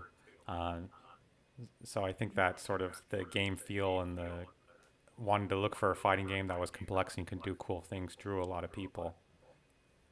Yeah, I think it's Yeah. funny that you brought up Melee too, because I think in a lot of ways Plus R does feel like Melee, where there's no input buffer, and for some people it feels a little clunky, and for other people it feels more precise with your inputs. And then there's also a lot of tight windows on like movement techniques, and a lot of these kind of strange tech that you have to learn. Well, you have to learn if you want to be kind of competitive with it. And so there's this kind of skill gap with casual plus R and competitive plus R, where you really devote yourself to it, and the game becomes a lot faster. Right. Yeah, plus R is. Oh, sorry. Kaisagen, if I'm saying that right, what made you start off with Zerd here? Like, So what has made that your main game? so about 2 years ago, not three, I heard about Strive. I, like many other people, I used to play Smash Bros. Like I had been into fighting games casually, some Street Fighter here and there. Like never into anime fighting games. So I hear Strive and I think it looks pretty cool. I decided to check out some of the other games in the meantime. I bought Rev 2 on a whim. I knew that the netcode was pretty bad. So, anyways, I decided to sign up for a NetPlay bracket, and it was hosted in the Rev 2 cord, the main one, by Theophrastus and a few others, and that's how my journey got started. I, played Soul because simple character, and then I picked Sin randomly, and I was like, wow, this is really cool. Special cancels into special cancels. I did fairly okay for my first couple of NetPlay brackets, and I dropped the game because it had bad netcode for a while. Played Strive because it had rollback. Then I got into Plus R because it had rollback. And after like a year, something I can't really explain drew me back to the game, and I started playing it again even before it got the netcode update. When I moved to Colorado, though, I noticed the game had a local scene here, and we didn't have a Plus R scene at the time. I've kind of helped it grow a little bit more now, but our Exerd scene was thriving, so that's what I decided to focus most of my time into. And I had a lot of issues with the game initially, but those are things that I've kind of brushed over as time went on, and I've really fallen in love with it. That's cool. I think it's really interesting how a lot of Guilty Gear players do play multiple Guilty Gears. They do kind of move around, and it often seems like people kind of go backwards in time, like they start with Strive and then go backwards or something like that. Did Yeah, I have to assume netcode is a factor in like really picking it up hard though, right? Um, Genuinely, not really. Really? Yeah, I mean, For me, it was mostly the local scene, and I was playing in some online stuff here and there before the netcode update because I lived in a pretty good place with decent internet. I mean, it was like East Coast, but most of the people I was playing with, I had a fairly stable connection. You know, like I said, I used to play Smash Bros. Um, I was really into Smash 4, which is on the Wii U and 3DS, and I didn't have a LAN cable adapter built in, so most tournaments ran on Wi-Fi anyway. So going from like Wi-Fi poorly written netcode to okay written netcode wired, like it felt like a world of difference to me. I genuinely didn't care most of the time. If there's too yeah, much lag, you just YRC, right? Yeah, no, that's basically like playing the game anyways. I would say that the netcode definitely, like, I can't say that netcode doesn't influence my decision to get into like new games, especially nowadays. But that game, um, similarly for me, like the offline community was like really, it felt really great to be part of it. And I've been part of it for so long that like even when the pandemic happened, everything was kind of going mostly online. I I did some online tournaments, and then I was like, okay, this delay doesn't feel so great, but I'll dial back the tournaments, but I'm still going to try to stay active. And I try to commentate, Rev Tuesdays, and try to stay integrated with the scene, even though I wasn't playing in tournaments as much, while waiting for like possibly the day for a rollback to come. And in the meantime, plus R got rollback, and I played that a lot. It was really fun. Um, and then eventually Extra got the rollback beta, and I was like right back in there. But I think that even if rollback hadn't happened, I still would have stayed pretty active with the game, like because that game was just nothing like it really. I'm Yeah, kind of I think hearing the that biggest thing it's was really local the scene. the communities, right? Like for Zerd, it seems like the community's really tight. Yeah, it has a very great combination of like gameplay and community. I think it's definitely hitting that sweet spot of like it's like old enough that the community is kind of like has dwindled down in size, and it's like the what's here is pretty tight knit, and we kind of try we try our best to share information and make the community welcoming to newer players and put information on the wiki and whatnot. But it's also in that sweet spot of like because we got rollback now, and it's the game is pretty popular, I will say, because it's pretty fun. It's also growing again. um so it's got a pretty good, it's in a pretty good position community wise. um but even like back then, I feel like the community felt like really nice to be part of. So let's get into the meat of the Zerd, and that is meter usage YRC. What do you guys think about YRC? And before you talk, let me hear from Jub Jub. Are you still there? Yes, absolutely. Give me your YRC thoughts. Okay. I think Mike Z, like, actually, maybe I shouldn't bring his name up without needing to. I think Mike Z said it best when, like, he was like, he said he didn't like Xrd as opposed to plus R. He's like a huge like plot head and or wait, I shouldn't fucking say. Yeah, pothead means something else. He's like a huge plot player and like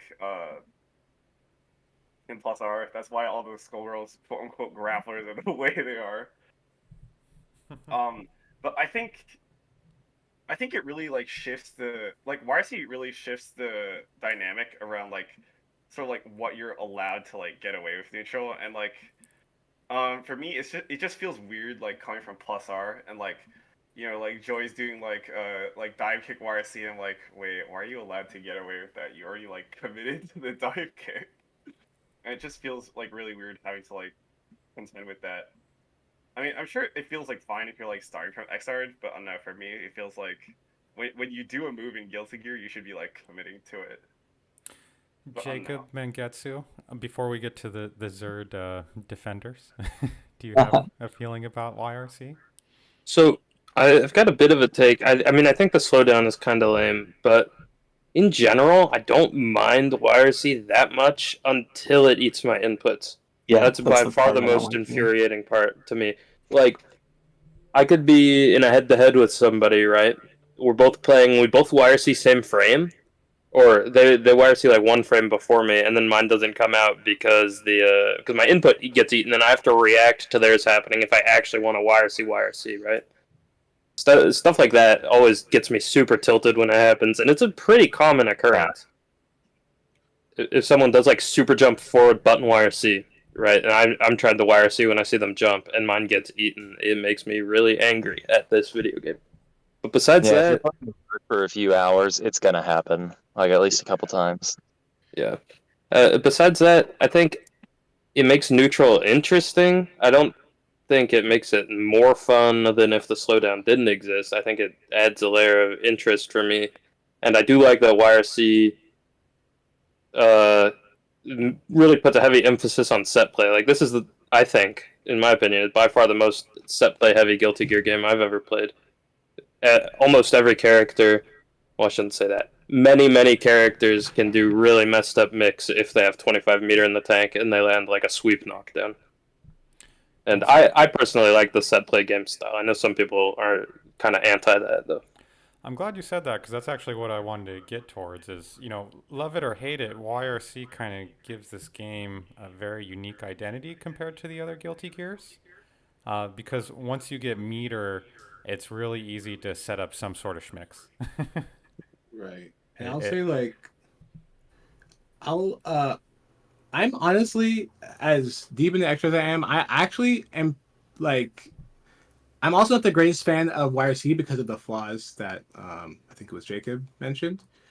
The input eating is, is unfortunate, and the slowdown can be intrusive. Also, he didn't even get to the fact that the last 2 frames are invuln, so sometimes moves will pass through you as you're YRCing. However, I have to give credit where credit is due in that it before I was mentioning how Xrd has like a lot of like simple tools that are really easy to use, but make the game feel like kind of responsive and like the players doing like crazy stuff. And YRC is a really big part of that. That's so simple to do. You can do it like whenever, as long as it is a cheap option. So it's one of those tools that really like when you tell newer players like, you gotta use your meter. It's an extremely easy way for them to use their meter and feel like they're doing something effective. But at the same time, I also mentioned like how this game has like a kind of a high ceiling, like a lot of depth. And YRC really builds towards that because this game meter is called tension, and when you use your YRC, your tension pulse, which is basically how quickly your meter grows, it's cut down to a fifth. So your meter basically isn't growing anymore. That state stays on you for 6 seconds. So if you are too liberal with how you use your you use your YRCs too freely, you simply won't gain meter, and your opponent who may have refrained themselves from YRCing will straight up just have more meter than you, and they'll be building meter faster than you at the same time. So it adds a lot of depth where like eventually you'd start telling players, you should actually YRC less because you just never have meter when you need it. And I think that's a really it's really incredible how like they kind of made YRC to kind of integrate with the game like that, even with all its flaws. Sorry. That's interesting. I never really thought that much about the negatives of YRC. Go ahead, Christian. YRC is a mechanic that, despite me loving Xrd, I really despise. Like the others that said it already, I came from Plus R, and it feels really weird to know someone's dedicated to a button and then they can just cancel it. It's one of those things where it's like deliberate choices versus openness is something that I still haven't gotten used to. And it's a part of the game that I've kind of chosen not to engage with, which sounds a bit weird, but it just means that I got to play around it when other people use it. But also, like we said earlier about tension pulse, it means that I get more meter to play with whenever I really need it. As Sin, I really only use YRC whenever I'm doing like YRC on eat.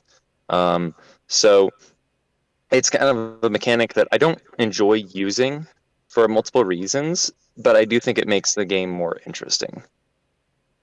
There's definitely a lot of freedom in like decision making in this game, where like there's never really a, a right option. There's just an option you should I should say an optimal option. There's a decision that can work for you and the playstyle you've chosen, and definitely there's like if you want to use a lot of YRCs, and obviously you're getting the obvious benefits of okay, I have cancels. I'm removing the commitments from my options. But at the same time, if you're like okay, I don't really want to YRC that much, then you have the gains of okay, well I'm gonna have a lot of meter for other things like super and blitz and other defensive options. I'm not gonna have to worry about the decreased tension pulse and stuff. So it really you can choose. There's a really cool OS with meter as well, where if you YRC the first like couple frames of an attack while it's active, you get a YRC instead of a PRC or red. Right. Oh, if we continue off what Kaiserjin's talking about with Sin not having too many uses beyond the universal, like do it in neutral to react to something. I mean, some characters just don't get. It's not a very. It's not a very equality promoting mechanic. Like you have characters like Johnny, where if you do YYRC and they didn't preempt it with like specifically jump forward button, then you just have to hold it. They can react to every single defensive option you do, and they get a 50-50 mix-up. And if you did anything, they get to punish it. But then you have most of the characters in this game don't have something like that.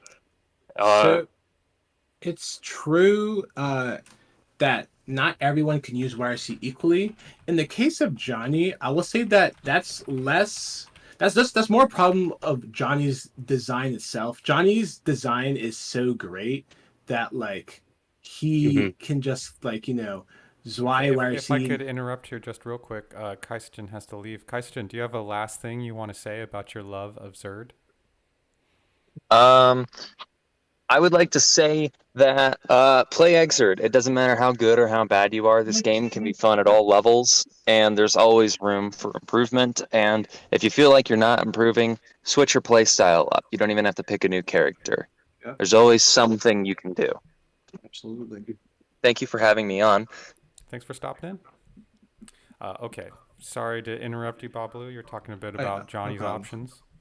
Yeah, so Johnny's just like he's such a good character that he can kind of do what he wants, and like he can, and he just can use the system mechanics and it will work out for him. But it's ironically, Johnny doesn't actually really Johnny doesn't actually really want to use YRC that much because of the tension pulse thing.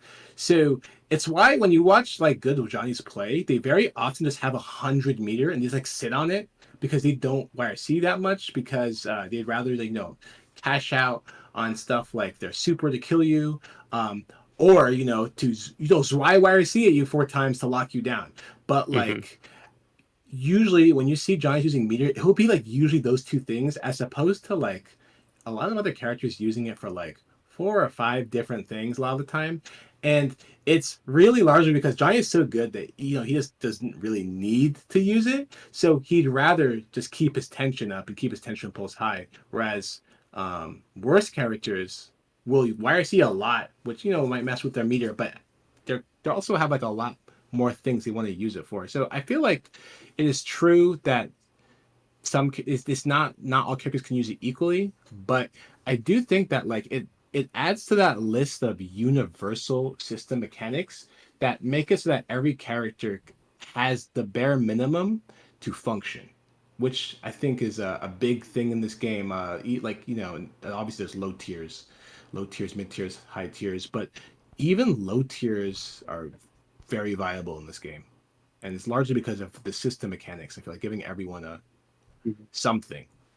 It's definitely, I do see YRC as an evolution of their ideas of how you use meter. We had RC in a lot of games. That's kind of common, but then FRC was sort of like it's a proto version of YRC a bit. And then here we get YRC as a more simple to use version, and then eventually you get like the very specific RCs and Strive Right. that have very specific uses. So you can kind of see the evolution here and pick your poison, as it were, between the guilty tiers, which one you want to use. Um,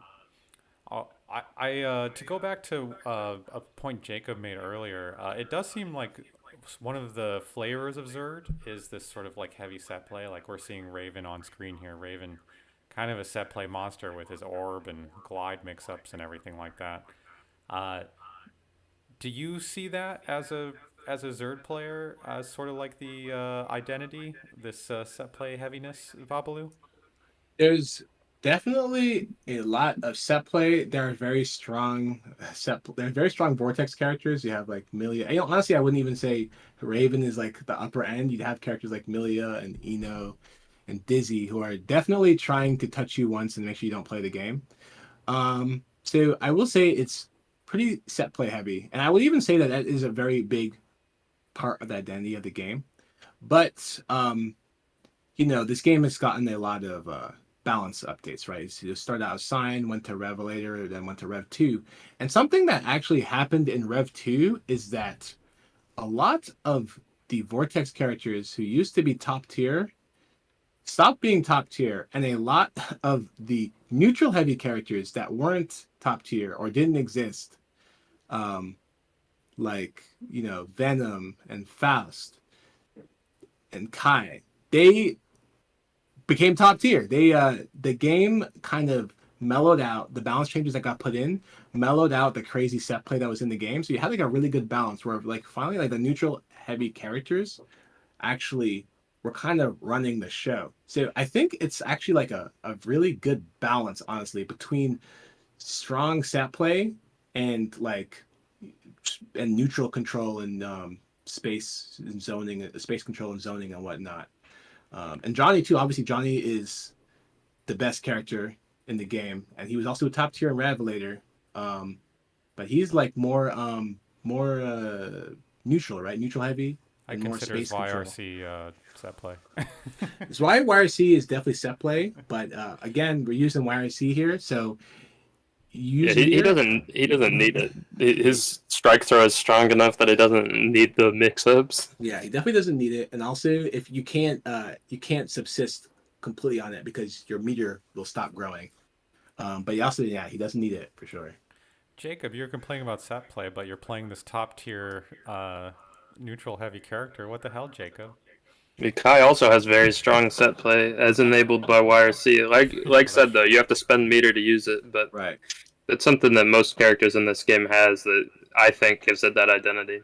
I think I definitely noticed that as, the character I picked up was Kumhayan, and that character has like auto set play. Hmm. Like that's the first thing you learn with the character. Right. Uh, it's interesting. It's definitely a twist that I don't see. It's not as tight in ACPR or Strive. So yeah, that definitely is some unique.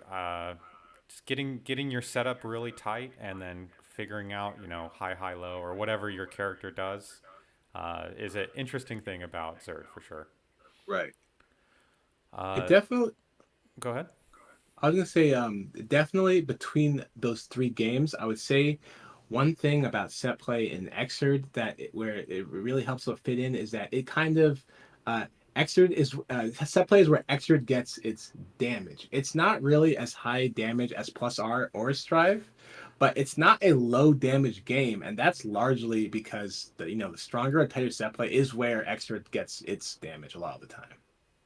Yeah, you can get You can get your high damage starters off of your mix-ups in this game very easily. Right. So the flow is less like I did this crazy read in neutral and more like I got a knockdown and then you guessed wrong. Yeah, you run your game plan and then you get your damaging starters. I could see that as a pleasing way to structure game plan. You sort of like you really get a reward for a knockdown. Right, and it's Yeah. definitely rewards it puts that emphasis on decision making where like there's always a decision of do I go for the knockdown or do I go for damage, right? And the knockdown being so powerful really makes you like actually have to think hard about that. Be like, oh, you know what? I shouldn't really do these max damage combos like most of the time because it's going to lose my knockdown. Um, Right, it's better to be in the Oki situation. right. But then you also have to remember that when you can kill, you have to remember to stop always going for the knockdown and actually go for the combo that can kill because sometimes it's very common even at high level players will keep going for the knockdown combo what they're used to, and then the player on defense will guess right and they'll do the correct option and they will get out or hit the other person and they will make the comeback when the person hitting them originally could have just won. That's interesting. So Zerd 50-50 brain. yeah. So let's move on to characters here. Jub, are you still with us? If you are, what character do you play in Zerd and why? I play Kai because it's mostly like it's just like stuck from my days playing XI earlier because I wanted to play Johnny at the start because I was like inspired by like watching Omito during EVO 2017. But like I found the movement in the neutral to be like a bit awkward. I didn't want to like play around with having a step dash while everyone else had like a run. So I picked Kai instead because like it's like pretty simple fundamentals. I played like a lot of the basic characters in like Street Fighter, so like your Ryu and like Super Turbo and like Ken and Third Strike. So it's like, all right, I can like make this work. So that's what I've stuck with this whole time. I do like this version of Kai. He's got the fanciest. I think this is the fanciest Kai. He's got I would the. argue that Plus R is like a little fancier, just with like the more complete It's the a bigger leggings. kit, but you don't get the weird dust thing. The Trees grind- never Before looked cooler. before you introduce Meter, he's a bit Yeah, fancier here. but I think like every character in Plus R gets like way more interesting once you introduce Meter into the equation, with like the Yeah. exception of maybe Jam because she just does card all the time and she's kind of boring actually. FB I mean, puffball, bro. Plus has the force. Plus Smart does have the force breaks. I would argue, yeah, Plus Smart definitely has a force break, which gives every character like twice as many, like I guess, things to do as usual. But I think that Exer did kind of make a lot of characters, I guess, meterless kits more rounded out. One of the Oh, yeah, really more big, fleshed one of the big examples of that is May. May like got direction in Exer, and plus R feels like she's flailing a lot. She's just trying to hit you, and then she gets the Dolphin FRC jump install combos into big damage. But like, Yeah, that character is kind of weird. It feels like I think you're right, actually. That Yeah, character May is way better in a lot Exer. of a game plan. We have Yeah. a resident May player, Doug Duo. If you want to comment on this, feel free. Oh, Doug do a real? He's gonna say May sucks. All right, maybe he's not ready yet. He's waiting for Strive. basically in Exer, May got like set play. She got like her Dolphins became a lot better. She also got the beach ball, so she gained the ability to actually kind of zone a little bit. Mhm. So she gained like better neutral, better set play, and she kept her damage, and she kept her very annoying abilities in the air. So yeah, I think she became like a very well-rounded character. Some people would joke and say she's like kind of like a second soul even. But yeah, I think that happened to a lot of characters that were shared between games to some extent. There are some interesting updates. There are some misses. Like I understand this version of Pot isn't very good. No. Yeah. But the it's- thing is that this game is based off of Reload. If we're talking about like XX inspiration for Xrd, and Reload Pot, people say how bad Xrd Pot is. Reload Pot is so much worse. He is a terrible character, and a lot of the things that work for Pot in this game are from AC and Plus R. Like in Reload, when you flick someone and it gets a counter hit, they go above and behind your head. Oh. and pot cannot convert off that at all in reload.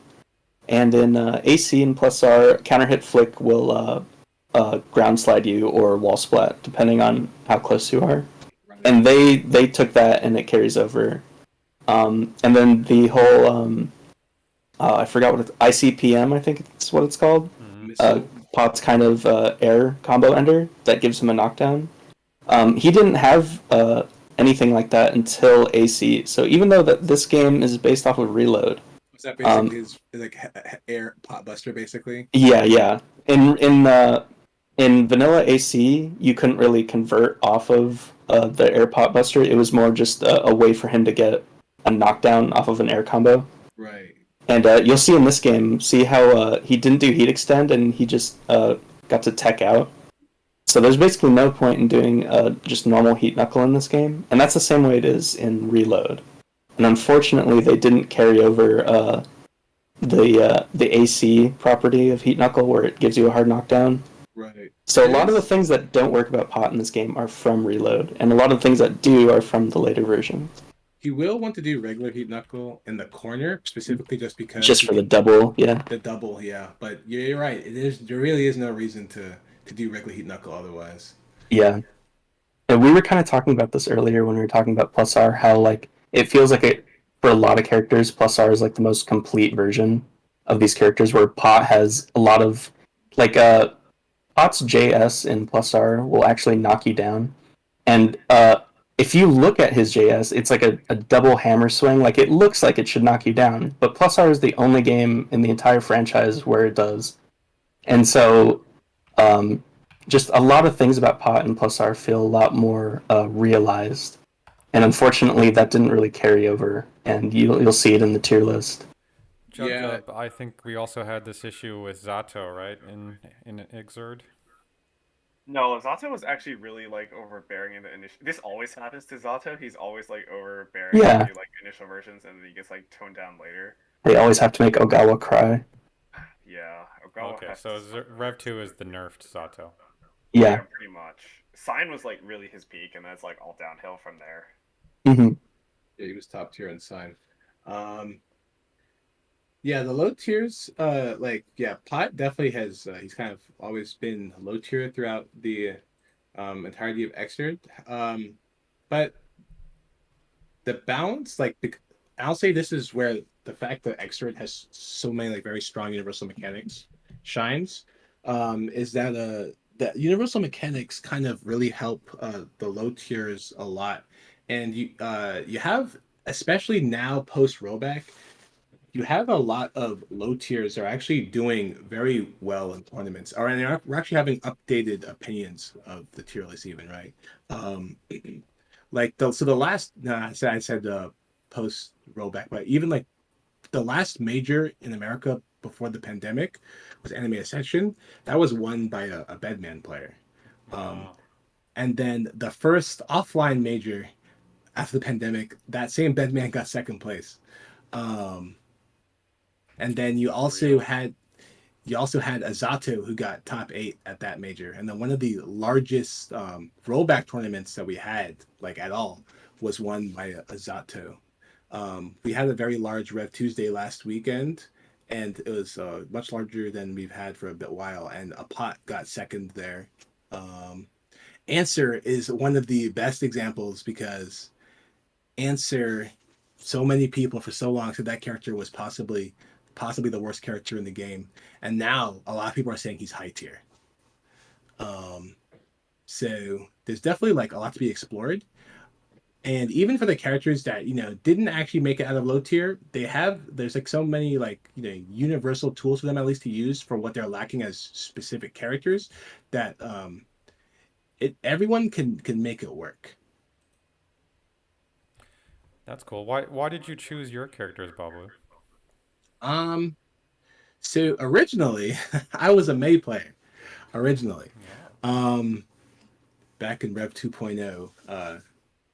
And that was because I was getting, my friend had suggested to get me. I was playing. I was like, and I asked them, which character do you think would work for me?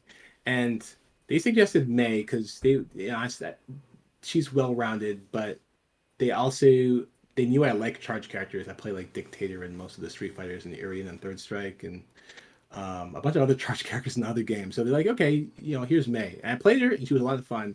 But then I eventually was like, I don't really want to be doing this whole like jumping around and set dolphin type thing. I want to like see if I can get some bigger buttons and play more neutral stuff. So I went off of her. I tried out Jacko. I played her for a little bit, but she wasn't her instability was too much for me. I played a tiny bit of Sin. And then I played Raven, and it was like love at first sight. Yeah, remember Rev 2.0 Raven was top tier, so it's not like it was a very difficult choice to, at least as far as viability went. But for gameplay also, like he had the big buttons. He has that invincible dash, and to this day, the invincible dash is like the number one reason why I play that character. If you It's really cool. yeah, if you compare my playstyle to like a lot of other Ravens, I'm very dash heavy. Yeah, everybody makes fun of you for running away a lot. Yeah, I mean, you gotta stay alive because you're a fragile character, but Yeah, it's sick. there's a lot of dopamine you get when you dash through a poke and you punish someone for it. Like you make them whiff at point blank.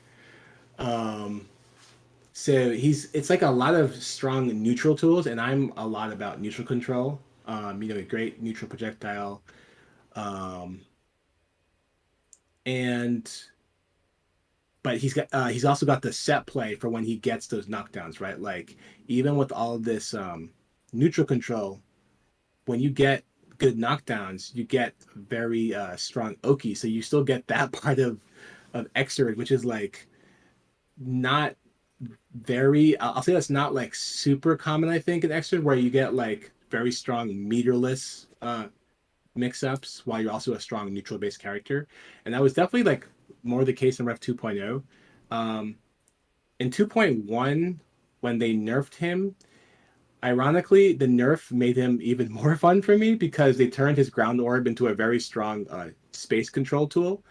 And in some matchups you'll see me like throw that down a lot to like keep some players like out, like there's a big wall that like some characters can't run through. And it actually made him more interesting for me. But yeah, that's pretty much why I play Raven. He seems like the all of the design principles of Xrd are sort of summarized in him. Yeah, he's definitely an extra character, that's for sure. He's definitely, you can see I guess he's not technically a newcomer because he's technically started in Overture, but you can definitely see they're like, okay, we're gonna make sure this guy can use all the extra shit. We don't count Overture. Hey, you haven't seen the soul combos in Overture. Are they intense? Yeah, it's a lot of launchers. Nice. Devil May Cry stuff. Mm-hmm. So would you say Raven's your main and Faust is just for fun then? Faust is becoming a second main. So I also think he's a really cool character, and like there's like a timeline where Raven I guess never was a character, and I just ended up maining Faust instead. He has a lot of similar aspects where he has like he also has big buttons. He also has pretty strong like mix-ups if you know how to do FTCs and stuff. And I'm actually I'm trying to pick him up as a second main, honestly. There's some matchups where I kind of like him more than Raven, which is partly no small part due to the fact that Faust is now considered top tier and Raven is now considered not top tier at all. So there's definitely quite a few matchups that Faust does better in, but he's also just like really fun. I really, really enjoy items because it's like the epitome of like a lot of people are gonna disagree with me on this, but it's actually like extreme neutral personified. Like you throw an item and suddenly it's like, well, the neutral has now been dictated. Like both of us have to react to this item I got. Of course, it's gonna favor me most probably. And it's like a quiz show. Something comes up and everyone has to react to it suddenly. Everyone has to react to it, and the way you play neutral has to change accordingly. And it works really well with his big buttons and all that. So He's definitely a even really cool design character. Also, like something really unique to Guilty Gear. right. I mean, there've been other item characters, but clearly they were just the bear was ripping off Faust and Persona. And a lot of them aren't even as random as Faust is. Faust is like, Yeah. no, he's got true RNG. Teddy's things, I believe, are actually in an order. Yep. If you memorize it, Oh. it's the first one is random, I believe, and then it's the same order always. Yeah. If you memorize it, you can always know what's coming up next. That's whack. And I know Platinum the Trinity is Blaze Blue's like, random item character, and their thing is random, but how it works for them is you kind of stock it up in these slots beforehand, so you can see it. yeah, it's just kind of like Tetris, I guess. Whereas Faust is just true neutral. You input it and you look at what your hand threw into the air, and you're like, okay, this is the game right now. Yeah. Faust items are so much better in Xrd too than plus R. What? Every item Are in you plus insane? Okay, No, not. I don't mean like they're. I mean they're better for they're the cooler. game. Oh yeah, I No, see. yeah, they're I better thought for the you said game. it is stronger. I was agree. gonna No, fight they're you. not stronger. I agree. They're better for the game because they're weaker. Yeah. I Like, 100% agree. They're Every single better to item start. Faust throws in plus R is good for him. Yeah. But in Xrd you can get like the helium tank, you can get the spring, you can get the black hole. Right. A lot of things that kind of change neutral for both players rather than just instantly win it for Faust, which is what all of his items are in plus R. Faust is definitely forced to also grapple with the fact that he's a random character, so he could randomly hurt himself. Whereas that's true. Plus R, he kind of throws it. He's like, you know what? Even if it's random, it's 90% of the time just going to be something really good for me. So I'm just, it doesn't matter. It's going to be something that the opponent has to deal with rather than you have to play around it too. Exactly. Like if you throw a bomb, it's still pretty much in your favor because you can do super jump love, and a lot of characters can't really deal with that, especially when there's a bomb on the ground. And like everything else, Faust just can't get hit by it. Like mini Faust, mini Robokai, mini Potemkin just are all good for Faust. Jackpot items in Exeter, I think, are really fun, even if they're kind of really annoying. You can turn the tide for the opponent too, because you can get like the big donut bag or whatever. Yeah, the big chocolate box, the big golden chocolate bar. Yeah. Was it Golden Hammer? If you get counter hit, you're insta stunned. Yeah. That's one of my least favorite things to fight against, but it's really funny. Yeah. There's definitely I'll say the ceiling for extra Faust may have gone up because of jackpot items, but some of the jackpot items, ironically, are like they're worse. Like bomb, right? Bomb is just unequivocally worse. Yeah. Yeah, the fireworks are definitely like they kind of entirely slow the pace of the game down because Faust definitely can't jump over that. He has to kind of crawl under it. Also, one thing I guess some people do not realize is that the jackpot meteor is actually very like mixed results because instead of covering the screen with a spread, it always comes down at the other side of the screen at that spot. So once you see it's a jackpot meteor, you kind of just like fight Faust to see if you can get to the other side of the screen. You'll always be like perfectly fine. Although if you end up blocking on that side though, then it's going to be like really bad. It's the other extreme end of I can't see it at all. Yeah, he can do a 5D that you can't see, and also the orange glow is the same orange as the meteor. Yeah, a literal unseeable mix of it's very silly. I like it. So it sounds like Faust is a pretty good version in this game. Are there any other characters in Xrd that are kind of like the best version, or if? Well, I'll be biased if you ask me that question. Which one are you thinking of here? If I see the extra version is the best version,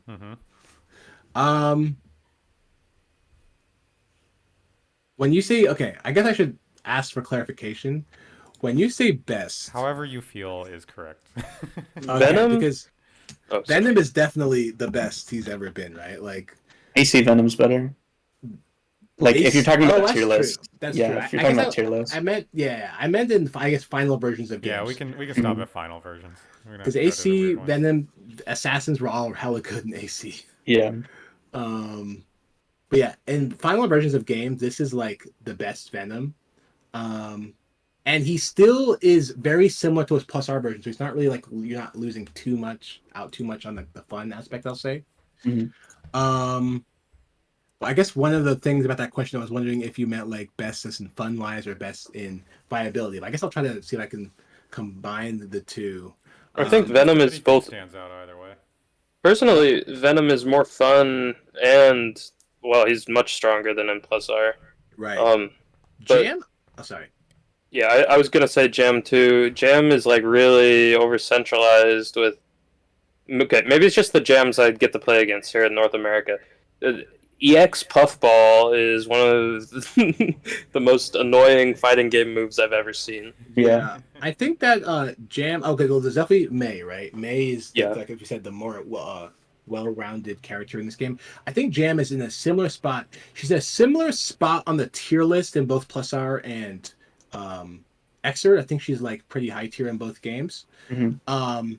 But in Xrd, she has a lot more, I think, diversity in what she's doing. And I remember this Sweet Jam was telling me, because he's one of the best Xrd Jam players.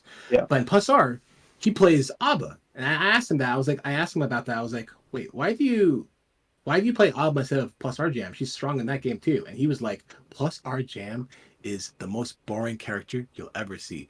Everything is figured out. Let's do all the same optimal combos on hit. It'll be into the same mix-ups and pressure, and it's extremely boring, is what he told me. We were just discussing this earlier, actually. And With the meter management and Plus R, Jam pretty much just spends it on either Force Break Puffball or like 2/2 card. Right. Yeah, and Right. Jam's 6H in that game is just like a really easy baby move, right? It's throw invuln, right? Throw involved, Right. three massive disjointed. Yeah. So it's like And it auto frame traps into 6HH. yeah. So and then 6H in Xrd is a very angering button, but it's nowhere near as centralizing of a move as Right. I'm gonna press this to be plus and bait your throw, and It has its own like utility in neutral with like the low crushes. While in Plus R, you just like hit the button and pressure, and you're like, oh. yeah. Right. Yeah, so that's definitely a character I'll say is like, I think our best version is in Xrd. Definitely not viability. Okay, so Johnny's definitely in a similar spot as Venom in that he's clearly his best version viability wise is in Xrd, and I think he kind of has a lot of the stuff he has in Plus R as well. He doesn't have force breaks like Jackhound and stuff, but the core principle of like miscanceling, leveling up with coins is still there. So I think Johnny is like one of those characters. He's like the best version of him is in Xrd. Dizzy, definitely not viability wise, but fun wise. And this is where definitely we're going to be seeing probably some differences between Xrd and Plus R players.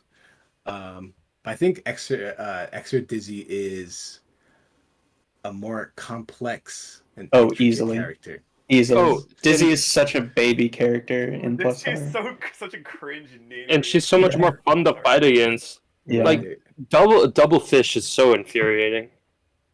I don't know. Yeah, Dizzy that's- is It'll infuriating. always eat the move for her too. Like Yeah. even if your hitbox is directly on her and the fish is like 10 miles behind you, it's gonna hit the fish. Yeah. really stupid. Yeah. So it sounds like Zerd has some nice softening of some like aggravating characters. Well, yeah, designs. it's like what we mentioned earlier with Plus R being the culmination of the XX series, right?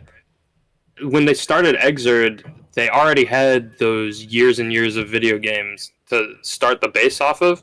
It's true. So like they kept building on it, even though Xrd was based off of Reload and not off of Accent Core. But they still know what works, and they know what's less than working and more annoying to fight against. So they refined the characters to make them more fun and more fun to fight against over and over again. And they still kept certain specific things from Plus R too, like you were mentioning with Pot, right? Like Mhm. they still didn't abandon Plus R entirely. They still actually transferred some things over from Plus R to Xrd. So it's like a very they're moving forwards basically.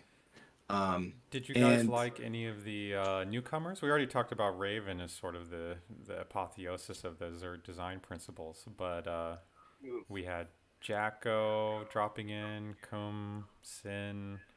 Did any of these newcomers really stand out for you guys? I like all of the Xrd newcomers. I think they're all cool. Not to fight against, but in terms of kit, they're cool. It's funny, I think Answer is a very XX style character. I really like him. Answer is awesome. Mhm. If I was starting over, I'd choose him as my main, probably. I'm biased, but I have to say Boom. I think the steering projectile is really cool and like Yeah. polishing Ken loops and stuff. Yeah, his stuff's pretty neat. Yeah, I think they're all pretty cool. Um, I know there's a big trend with Plus R, Anji, and Order Soul players playing Leo and Xrd when they do play the game. Like every Leo I know is like either became or was a Plus R, Anji, or Order Soul. So I guess there's some big overlap in qualities between those That's characters. interesting. I think his character design is pretty cool. I think I kind of like the Strive version a little better, but Yeah. Yeah. I don't know. Of I think Anji or Leo? the Xrd version of Leo Mm. is more interesting overall, just because he's like a more like flexible character. Like in Strive, it's like very obvious like how what they want you to do. You know, they just want you to bully them. Oh, like they just want you to bowl them over with like, like high-low command grab. But like in Xrd, it's more flexible in the sense that you've got like a bunch of Gatling routes that like open up like more flexible pressure. Like you got the jump cancel on far slash that leads into ID pressure. You got like Right. +2 2s, so you can like do close range resets. Oh yeah, Right. I was in a team fight last weekend that Bevelou was in. I got rolled by a Leo because I haven't fought it in an Exert very much. Because I started getting like French bread game IAD pressure rebought, and it was really messing with my brain. I hadn't seen it. It was sweet. uh, so it sounds like we're on the cusp here. So we're gonna say goodbye to Zerd.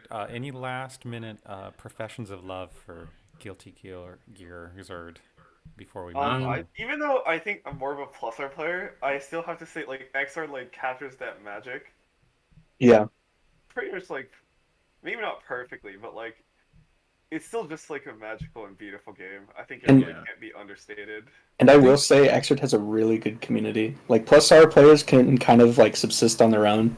But Xrd players kind of stick together, which is really cool. yeah, the game, I think it's a really good compromise of like, ease of getting into, but like a lot of stuff to learn. And if anyone wants to get into Xrd, like don't feel like it is too daunting. We have a lot of beginner brackets. We have beginner slash intermediate brackets. We have only mids. We have the NKO. We have the Training Mode Network, and we have the Guilty Gear Workshop. So we have a lot of things that are just geared towards newer players. So definitely don't be a stranger. And follow Pat. Pat the Flip has been doing a lot for the Guilty Gear scene. Yeah. That dude is sentient Zerd. Yeah. And if you don't Rev Tuesday, we're open to everyone. Pat and Landline have been doing a lot. Like NorCal, I think even during the pandemic was really privileged because we had like a really popping extra scene even during delay based, which a lot of other regions in the country couldn't say. So like Landline and Pat the Flip and the Play Guilty Gear crew, they did a really good job with that. And now it's kind of transferred over to like the country now. Like you know we have a strong community, so definitely follow Pat the Flip, and check out these beginner brackets if you want something geared towards you. And yeah, play Guilty Gear Extras, hella fun. Okay, brief Pat the Flip related story before we begin. So before I went to college, I like went to one like to a monthly in NorCal. I forgot what it's called. I think it was NorCal Wanted Dogfight? Dogfights. Yeah, NorCal Dogfight. No, wait, no. It was Crab Battle. It was Crab Battle. It wasn't Dogfights. They ran a plus R bracket. This was like before this was before the fucking rollback. So I pretty much like didn't really play with anyone else. I just played like a few times with my friends and like that was it. So I was basically just going in like a total novice. I was like relying on like what I knew from Xrd. And I was playing in bracket against an Order Soul. I was playing Kai because like I just wanted to like carry over the Xrd knowledge. And I was like, dude, I don't know what I'm doing. And Pat was like, oh yeah, just answer him. I'm like, okay, I don't think I'll be able to do it, but I'll do my best. And they just like JHS me to death, and I'm like, oh.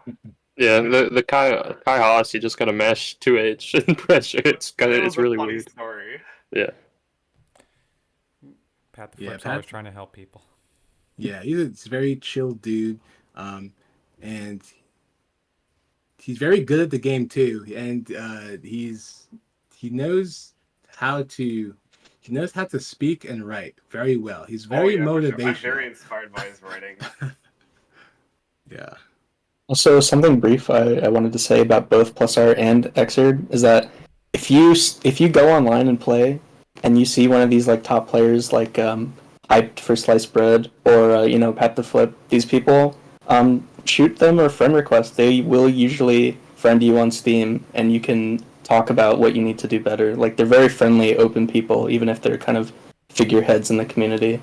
Yeah, for sure. Yeah, I mean we're actually talking with some serious bracket winners in our podcast today. So thank you, community, Yeah. for coming through. Jacob, I just want to say you're fucking insane for doing that gold verse we just saw in the clip. Oh, I wasn't watching. Dude, Oh, against Singa, yeah. that was ridiculous. I'm like, what the fuck? I don't know. I was on one.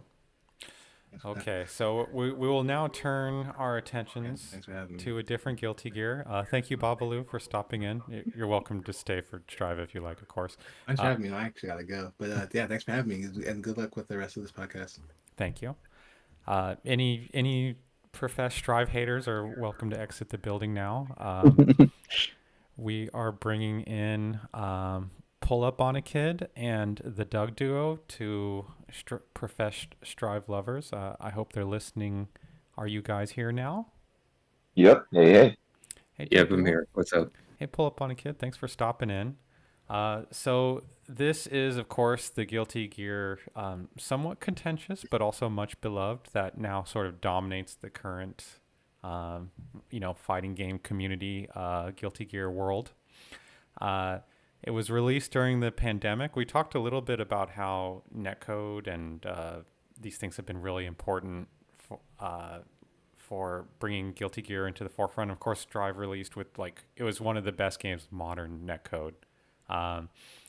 So I guess as we get into it, what really brought you guys into Guilty Gear? Did you guys start with this game? I guess I'll go first. I saw the trailers around when Geo was revealed, I think. And that's when I really started to pay attention to it. So that was probably 6 months away from release still. So you had never And then, played a Guilty Gear before Pull Up? No, I hadn't touched it. I had played Tekken for about 6 months before Strife came out, and that was my intro to fighting games. And yeah, I played Plus R a little bit before Strife came out, but I just stopped playing it almost immediately when Strife came out.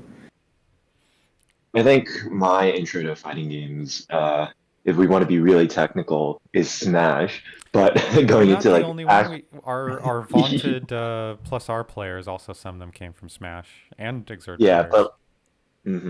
but actual kind of fighting games, like 2D anime fighting games.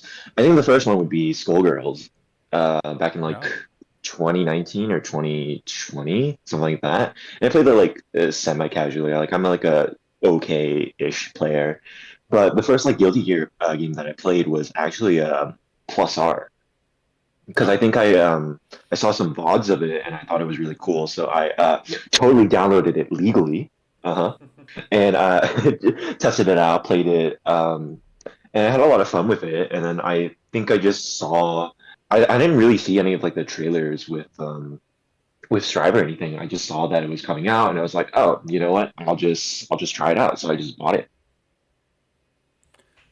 That's cool. So you started with ACPR, and then you were kind of familiar, and then you bought the new one just because it was time to ride the hype train?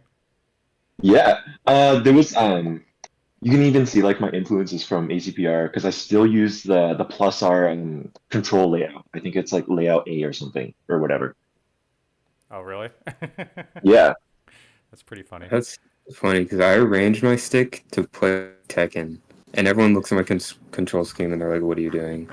Like I have 1, 2, 3, 4 is like punch, kick, slash, heavy slash, and then like dust. I don't know what I'm doing with my controls. It's so Yeah. like counterintuitive now, but I'm so used to it that I can't get You're like, off it. whoever sits down here after me, I want to have a bad time. Yeah, pretty much. Ethan, I think if sorry. you use my control scheme, you would be very confused. Ethan, if you're still listening, I'd love to hear what brought you into the Strive sphere. Yeah, sure. So I actually didn't really have too much access to any fighting games before coming to UCLA. But before this, all of my friends only played Smash. But so that's what I started with. But still, I feel like I like the idea of an actual 2D fighting game a little bit more. So at UCLA, I was just like, oh, I'll try something. Might as well be Strive. Seems like it's pretty easy to start with, and I stuck with it, and it went pretty well. Cool. So I mean, Smash is very important to the fighting game community. Like the FGC at UCLA fighting game community was sort of a splint off from Smash players, also. Of course. So It's, that's yeah, I feel awesome. like yeah, definitely. I just feel like the mindset I get into when I play yeah, like a non-Smash fighting game. I feel like I'm more not more used to it per se, but I feel like it feels more natural to me rather than playing Strive and thinking about the dynamics in that game. I still enjoy Strive every now and then, but I kind of forget what to do sometimes because the control scheme's different. But it's fun. Right. It's a little complicated. Yeah. So Strive, of course, followed with these same kind of 3D graphics. It's a great looking game. It's got a lot of cool interstitials. The characters have a lot of personality. I'd say like some of the designs are definitely like peak for the character, just the way they look and the all the little extra bits and bobs. Um, I don't know. I'm wondering if you haven't played a lot of versions, maybe you don't have a lot of opinion on that. But how much has the aesthetic shaped your love of the game? Pull it. I think it's just a huge upgrade overall from the previous games. I know that's a controversial take for some characters, but I just really like how a lot of the characters look. I don't think there's any character that I specifically think looks terrible, and I'm like, oh, I hate this design. This is bad. But yeah, it's definitely played a big part in how I enjoy the game. Like, I pick characters based off their aesthetics. So, like, when I was playing Plus R Anji before Strive came out, and then I saw what Strive Anji looked like, it's like, dude, I have to play that He was pretty character. fly. Yeah, I can't not play that character. So yeah. Yeah, Anji's redesign is pretty slick. I will say, for May, I love all versions of May equally, so I have no opinion on this. But I will say, like, some of like the redesigns are pretty cool. I liked like Testament's redesign was really nice. Yeah, they did a Leia great looks job a with little Leia. bit more slick. Uh, I I like think I still do Zato. I like prefer. Eddie's redesign. Like Yeah, he yeah, looks less Zato's pretty good. demonic, but it's a really cool graphically the effect. I don't know, I Jub. miss the Exert Kai ponytail. But That's for the true. most part, yeah. We lost the flowing locks. Jub Yeah. is an occasional Zato player. What do you think of the Zato Eddie design here? I think it's kind of nice that Eddie's like a funny little scrumblo now, but I kind of do miss him being like a demonic beast thingy. Hmm. I don't know, but I think the redesign works well for like Strive's overall atmosphere. It's not leaning in as hard into like like the heavy metal like Yeah. the way it's more like I feel like it is more anime now. Like it always yeah was, but like especially if you look at the stages in some of the older Guilty Gear games, you're like, oh, this just looks like an album cover almost. yeah exactly. And now it kind of leans more into the anime stuff. Yeah, pretty much. I can't say I don't miss that aesthetic. I don't know. Yeah. The, like some of the AC Pure like stages just look like super cool, like the Abafrasco, Yeah. and like the one where they're like where like the cultists are like gathered around this like weird like Yeah, the Mortal Kombat looking stage. yeah those are cool, but like overall, like the Eddie design like fits for what Strive is going for, and I think like that's it's pretty good overall. I can't really complain about any of the Strive designs. There's some cool stages in Strive too. There's like Venice. It's more like nice than like heavy metal, but I appreciate how beefed up everyone is in this game. everyone's got It's very, so jacked. Except for Faust. Yeah, except for Faust. Strive is very. He ate the antifreeze or something. Dude, Faust gave his muscles to everyone else. Now he's like a Decker fit little scrumbly. I will say Strive is very like approachable and like just aesthetically pleasing, just to the general audience. I will say. Before think- we I think- leave the train of thought of oh no, keep going. I think like Exert and Plus R can be like kind of niche. Like it can be like a acquired taste, sort of. Definitely for ACPR, you gotta enjoy the pixels. Yeah. Yeah, you gotta enjoy the sprites that are from Guilty Gear X from 2000. Yeah, Hey, at least 20-year-old you sprites. don't have to play Morrigan in CVS too. Yeah, exactly. And cope with It's not that bad. the one sprites. Hmm. But anyways, I was gonna say before we leave the like train of aesthetic, like I think the thing I'm most disappointed about in like Strive's whole like aesthetic is mostly the UI. Yeah, Like, at least it didn't look as completely garbage as it did in like the beta, because that Yeah, was awful. that was terrible. If The we had sliding that in burst the- gauge. If we had that in the final release, I think it would actually like just look fucking atrocious. So I'm glad that wasn't the final design, but I feel like it still leaves like lacking. Like you can see on screen right now, like the little hearts and like the kind of bland looking health bars. So I'll say Yeah. it's a very like simplified design. They tried to use like more silhouettes and like not a lot of border stuff. Yeah, but it doesn't really look like something that should be in a Guilty Gear game, even if you do consider the fact that it's like supposed to be like an anime aesthetic. I mean, it's Yeah. definitely true Yeah. that this game is less heavy metal. That just Right. That But is like, true. There still would have been a more fitting design that like works with what Strive is going for, but it doesn't just kind of look like it could be from a mobile game. I actually I hate think the the UI is hearts really so clean. much. Go ahead, Doug. Do. Dude, I hate the hearts so much. I've like Yeah, I played this don't like game them for like 1,000 hours. I still get confused on who won the round sometimes. If I like distracted on round 3, I'm like, wait, or round 2, who won the first round? I won this one. Shouldn't the game be over? What? It's like so awful. It's like so unintuitive sometimes. Yeah, I feel like that was a change just made for the sake of having something different. It doesn't really add anything. This Why isn't do like we- a huge thing, but it does have the best menus. I think if you ever played the ACPR, having to like scroll around for Yeah. get to the thing you want really sucks. And then Zerd kind of has weird nesting. Yeah. I don't really like. This one's much more intuitive, and the tiles are kind of nice and clean. Yeah, for sure. I think And that's they what they really were going need to- for, was just being super intuitive with I will as s- much as you can. I will say they need to fix the lobbies though. They still like don't really function and they look ugly. Dude, it's so wild that like this. Are you game is, still like, so having huge. problems, Philip? No, the lobbies work. They're ugly, but they do Mm. their job, I guess. I'm not a huge hater of the lobbies. When they weren't working, I was a massive hater of the lobbies. But when they work, I think they're fine. It's like run around. I want to find matchup against this character, so I'm gonna go play this person. And then like you open up the little menu. You don't have to run around the lobby either. You can just open up the menu, and scroll, click on a character, it teleports you to them, and then It is a little weird that the Zerd lobbies look like they're from the newer game. Yeah. yeah. I don't really understand what they were going I for. don't quite understand that either, but It really feels like they really did it just for the sake of doing it without actually thinking too much. Yeah. like this will be cool. It looked like something that Called was your ass made out. quickly. Call that hop out.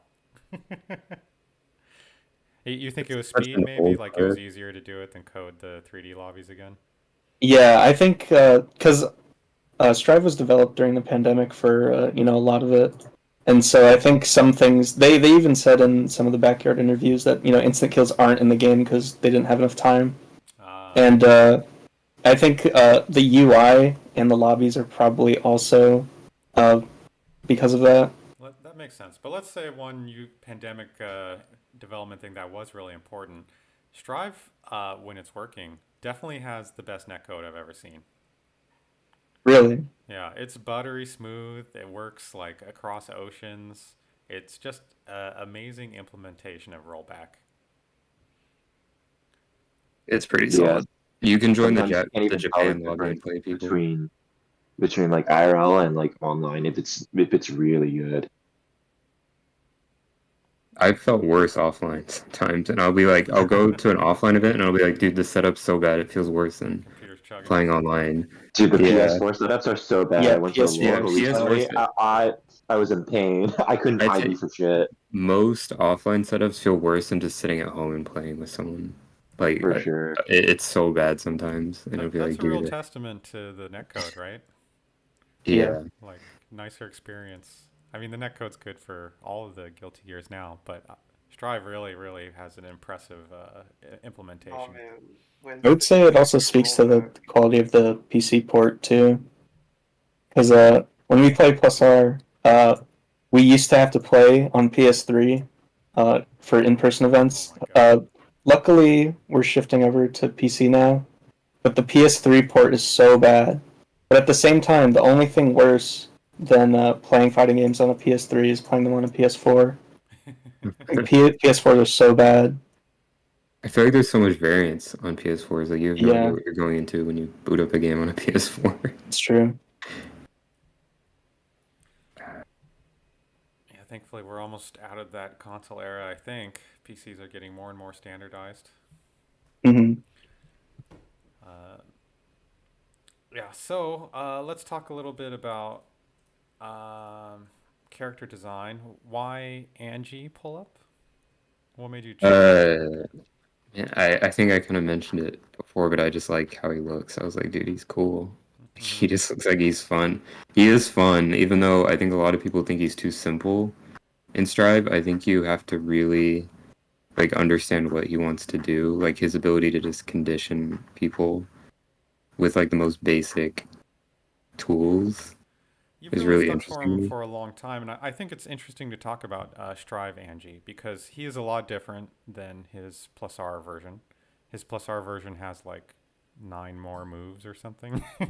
Yeah, there's a lot more specials. Like, he doesn't have Stomp, he doesn't have Red Butterfly, or what else? That weird aerial move where he shoots the orb. I don't even know what he's doing in that move. Hmm. And different less supers, and he in general Funjin just works a little different. It's Yeah, that too. kind of a strange move, but nonetheless, you're definitely a Strive Angie player. So I think there's Angie was simplified, but there is some sort of elegance also in his simplification, right? Like Yeah, it's sort of like you have to make a lot out of very little. And like I think the first thing a lot of people say when they play this the first time, they're like, dude, I didn't even know you could combo like that on Anji. They're like, what are you doing? Like, there's so many like finer. I think I just really like optimizing the character and like pushing the tiny pieces of what you can do with his like limited tool set. so you think in the Strive version it sort of allows you to sort of like fully explore what everything does with him. Yeah, you can just really, because you have so little, you have to really just optimize the tiny things. And it allows you to focus as well on like the general game mechanics. Like, I feel like when I play more complicated characters in Strive, or I'm trying to learn a new character, I fumble on like IBs and FDing stuff and like backdashing because I'm too busy thinking about what else my character can do. Whereas Anji, it's just like, okay, I know I have these buttons. I can actually think about stuff like IB and backdash and all the other like really important game mechanics. The Strive is fast, and if you're not paying attention to like the game mechanics, you're just gonna die. So I'd say one interesting thing about Strive, and to relate to that, is like you actually use your normals in neutral a lot more. Like in the other games, it's a little more important to use your specials to like control space and get movement and things like that. Whereas in Strive, it's a lot of like dash back, /, dash back, /, that kind of thing to get the party started. yeah, Definitely a different flow. I think it's um interesting too. Every normal in Strive, you can tell like what it's for, like almost immediately. And there's no like, I don't know if that's a good or bad thing. So it's like less exploration of normals and finding use cases for them. But it's very easy to understand like what characters' normals do. Like I use all of Anji's normals in a match. Like generally, I you will use all of them like at least once, just because there's very specific use cases for all of them, and it's like just learning to understand when to use each one.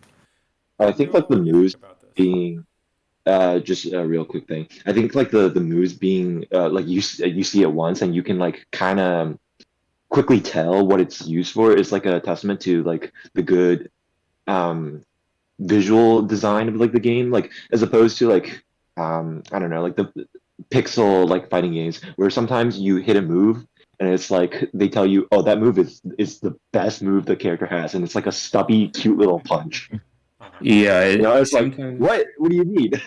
I think learning other games like you get hit with this like, dude, what is this button even for? Or like sometimes buttons look too similar. Like when I was learning Melty, I was doing all rows, lows, and I was like, these all look the same to me. Like Yeah. what am I looking at here? I don't. He's And just then one of sticking them his is like leg the out. most cracked version of it, and it's like, oh yeah, that's like plus a bajillion. It has like it's disjointed. It like hits like full screen or whatever. And it's Yeah, and like, it's like oh you use that one, you're like, oh okay. Whereas in Strive, like a button hits you, you're like, that's plus. Like you could just tell like that button's probably plus. Yeah, Strive yeah, does the have Gar Crush like very nice design in that visually way. just shows it. Yeah, Yeah, you can and tell like, Nago's 2H, massive anti-air. It's obvious why you got hit by it. It's obvious he's Mhm. like how to play against it, The fact that it like whiffs and takes so long to recover. Mhm. going back to the question, for me, I have the opposite reasoning of like pull up kid. I initially started picking May because of how easy she was. Because like honestly, when I started like playing May, it was just like 5H into like heavy dolphin. That was literally all the combos I did. And it was like it was great because I didn't have to like do complex like motion inputs or anything. I just held backwards, moved it a little forwards, and repeat for like 10 times in a match, and I just killed them for it. But as I kind of like got better at the game, like progressed, I appreciate like the complexities more.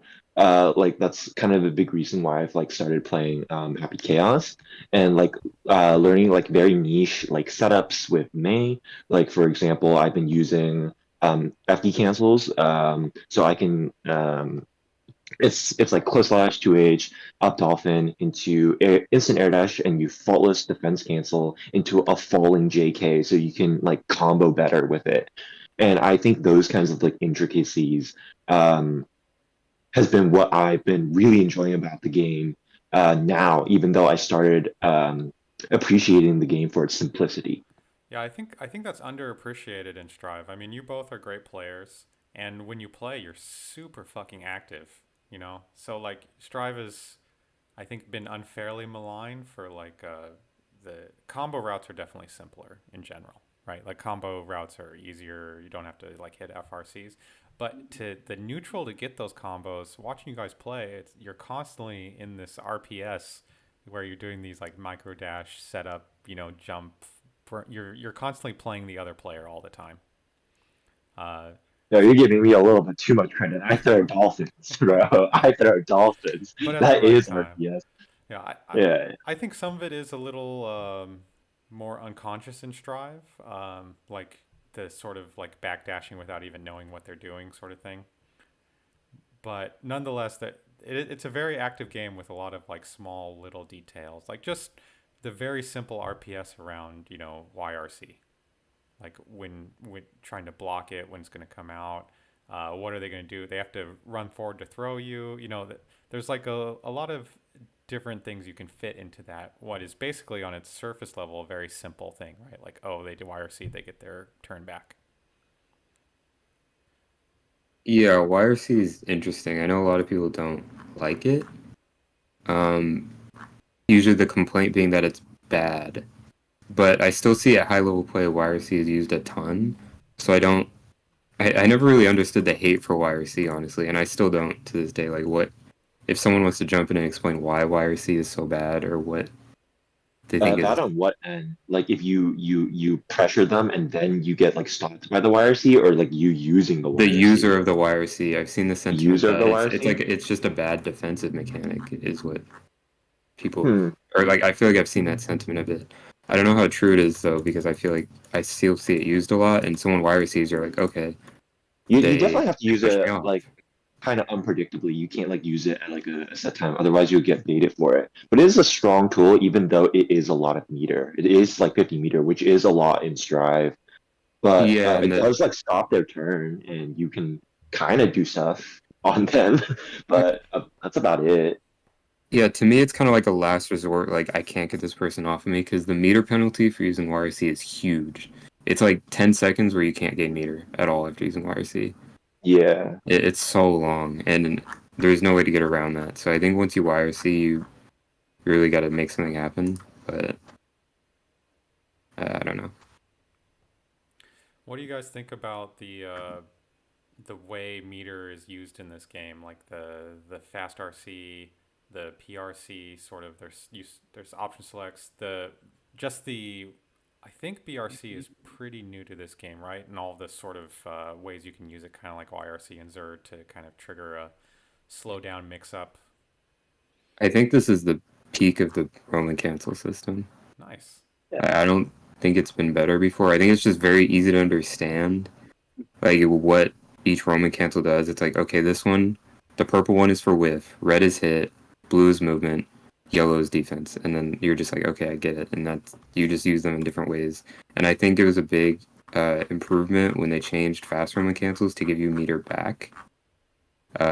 Because then you see more Roman cancels per match, and there was like new combo routes and stuff. Yeah, and So I think that also, was one of the the nice. RC wasn't just okay. Wait for burst time.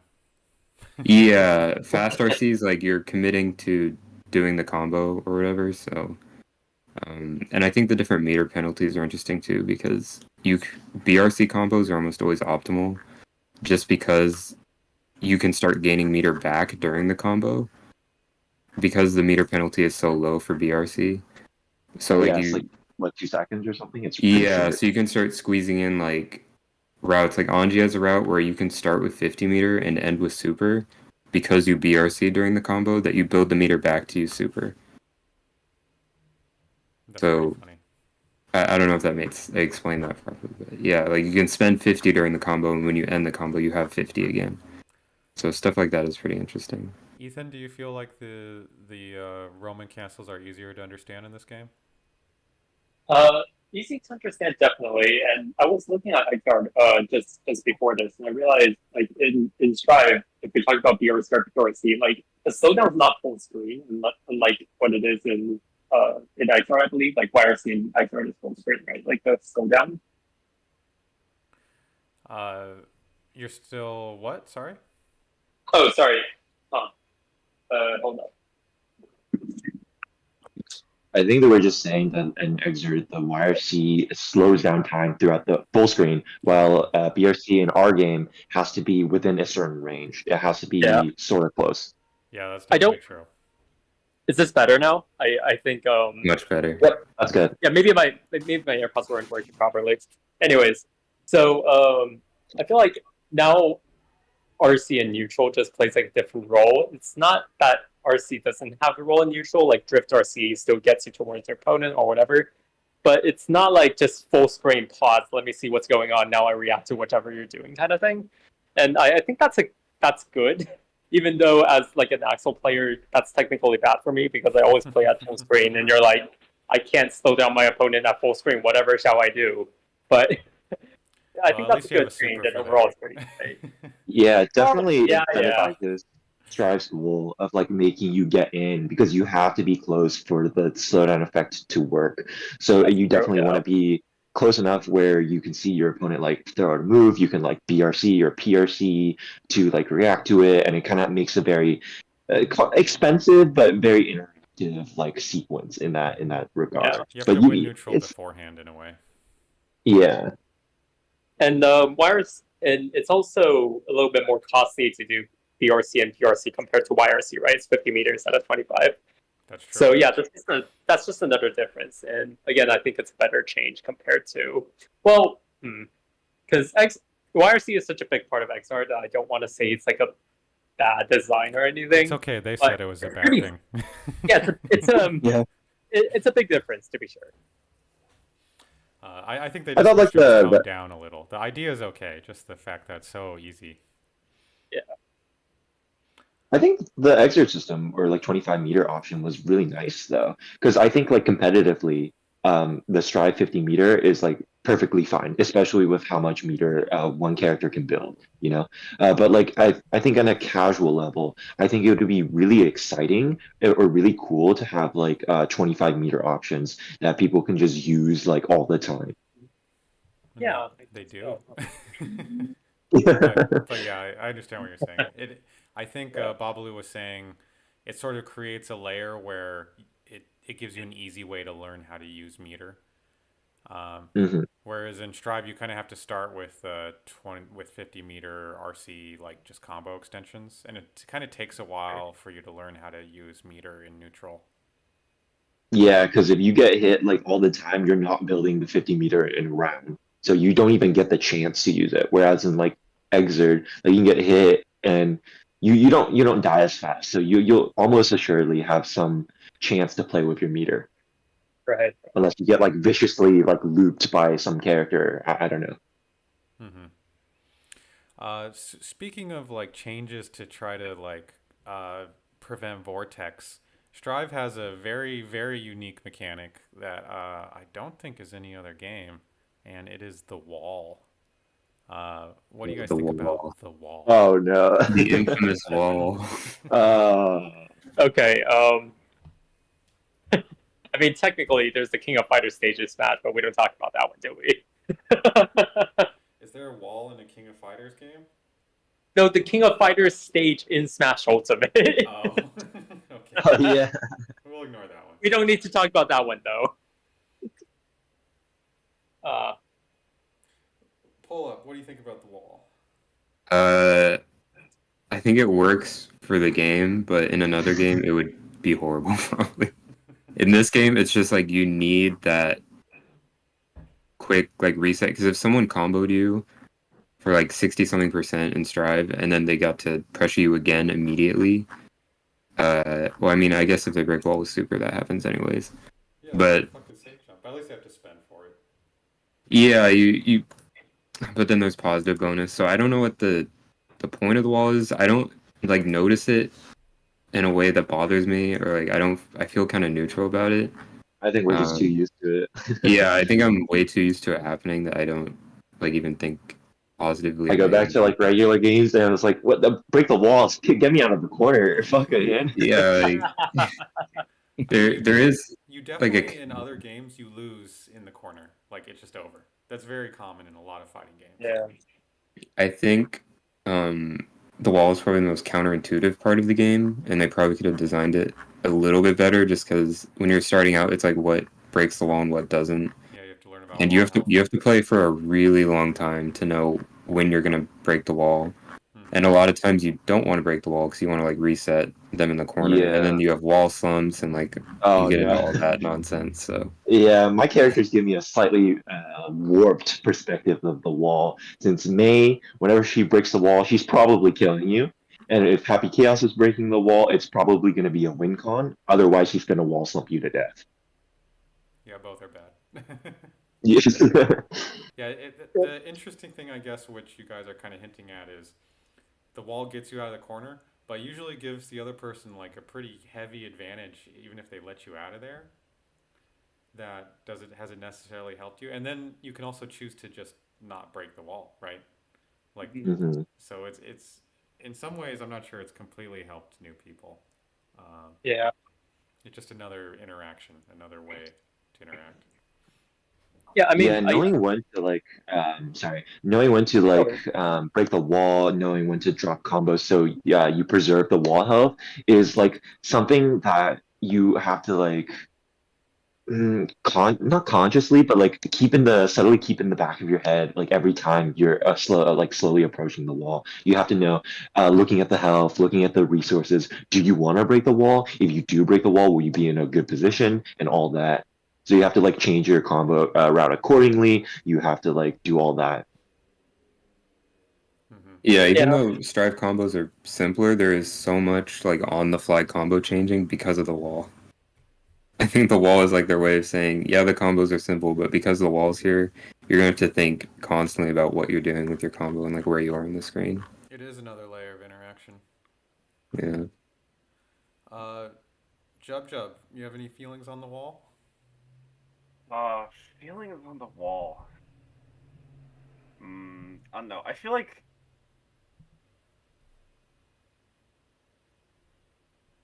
what I really like from corner pressure can't really exist in Strive anyway, just because of the way like they design like the frame data and how like the gatlings work to intertwine with like the pressure. So I can't really complain like that much about it, other than the fact that um, it's like kind of annoying that like the values are like obscured from us, but like can't really The weird complain that much. regeneration. Yeah, yeah, The like secret no of one, it. no one really knows like exactly how it works, and that's like kind of a little infuriating, but like it's not really that big a deal in the end of the day. Mostly because like if I complained about that, I'd be a huge hypocrite because I fucking play MBAC and that game has way too many stupid hidden mechanics. Yeah, like Like, Jub was saying, it's a lot of it is just like intuition after playing for a long time. Yeah, Yeah. like I can't explain the wall to a new player, but I know how to use it because I've been playing for so long. Pull it. Yeah, you kind of just get a feel about, oh, it's probably gonna break. right, it's like So one of I'm those just gonna things that you change could it. like end up like neglecting, and it like or like you don't have to like start out by like understanding it, and it just like works out over time. It's like fine. I think, yeah, like when I'm playing Anji, and you want to break the wall with super, you have to do the hot follow up if you know the first hit of Fujin is gonna splat them, so you can do the super. So I don't actually know when the wall is gonna splat, but like because I've been playing for so long, I'm like, oh, I need to do hop here, or no, I actually need to do Reen because that's gonna splat them, and then I can super. And it's like, Yeah, like you're preempting the move before the wall spot even occurs. yeah, Abigail's has like something similar. yeah, it's like you have to already know which move you're gonna do. So it's like, okay, if Fujin's gonna wall spot, I need a hop. If Reen's gonna wall spot, I don't need to hop. But you need to input that before you even see the wall splat. So it's like you just need to know. I don't know. Yeah. For Abigail's, like I do like far slasher success into like shot into like immediate concentration because I need the time because usually only SA shot 214S will wall splat and give me enough time to concentration into super. Otherwise, if I want to do a normal, I have to kind of know when it's going to do it. So I have to do it at a certain distance away from the wall, do the normal, do the shot, and then let them fly towards the wall slowly and then slowly wall stick, which gives me enough time to do the concentration into super. Yeah, I think a lot of characters have something similar. Like Zada will do like break the law and then normal, but he has to cancel his normal into break the law and then do the super or something.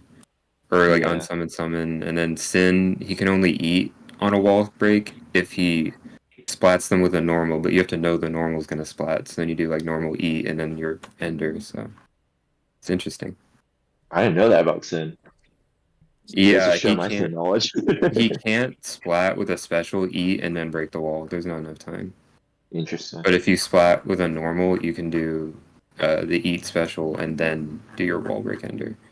Even then, I think you might only have time for 5p. Because You they can't even need to super or change. anything? Yeah, I don't That's remember. whack. They might need to change how what's that? I don't even know what the move's called. Eat. It takes a little too Yeah. long, but yeah. There's no utility for it. I think that might be my least favorite move in the game. I hate that move. It's so poorly designed. in I every forget that it's aspect. there whenever I play a Sin. I don't even see it. It is a pretty weird change they made. It's so like counterintuitive and random too. I don't know if you guys have looked into how it works. Well, you know, But it's like, Yu-Gi-Oh! Now, Oh, right? the RNG of it, it's so funny. yeah, it's like there's a random effect and then it lasts for a random duration. Yeah. And you also have no idea which buff you got, like immediately. You could look at can't the even color. tell. Yeah, like it's pretty hard to tell what's going on. Like It's too much randomness for no reward. For little reward, really. Like you can tell like what kind of buff it was, but you can't tell how strong it was or how long it lasted. Yeah, like, yeah, right? that's true. It feels like they thought Sin was too simple. They're like, we're just gonna give him this, but it ends up just being convoluted and weird. It's so bizarre. I don't know why they were Does it so work? afraid of giving Sin like a meter when they like just looking at Asuka. I'm like, oh my god, Well, they love Yo, Asuka. play he's bro, a Sin joke. died for Asuka, dude. Yeah, I think so. Yeah. I mean, they didn't end up giving Bedman any sort of meters or glyphs or anything. He's got a funny install, so there's that. Still don't know how it works, but you know, it's there. So, as we're getting into design here, so I'll say Strive design, it's a lot more deliberate, right? There's less character space. The characters are much closer to each other than the other Guilty Gears. The stages are kind of small. I'd say they're not that much smaller than Zerd, but you get up on the wall really fast, and the combos have a lot of carry. Um, so I think it's kind of led to this place where everything's really like deliberate. Like you can't just air dash around willy nilly. Like as soon as you jump in the air once, you're sort of in interaction range. Like it's happening. How do you guys feel the character design sort of interacts with that? And kind of I'm thinking about like how Happy Chaos and Nago kind of shape the meta because they can interact with the full screen. Mm-hmm. Anyway, what are your thoughts on that? Do you like this style? I mean, you must, right? Because you're Strive players. Yeah, I mean, there's no downtime. It's just constant, like, go at each other, go crazy. Yeah, Maybe and the I'm best always in RTS the air. I'm just throwing out moves just because I can. But I don't know. I guess it works at like our level of play. I recently played like Jonathan Tene. Oh my god, that was the most oppressive set of matches I've ever played in my life. I could not do a thing. So I've been recently rethinking about how I like kind of approach neutral and stuff. That is very much a Strive thing, though. Like once you get going, it's very hard to not end up locked in pressure. Right? Like you have to make a hard read to get out of pressure. It's not pressure almost never ends.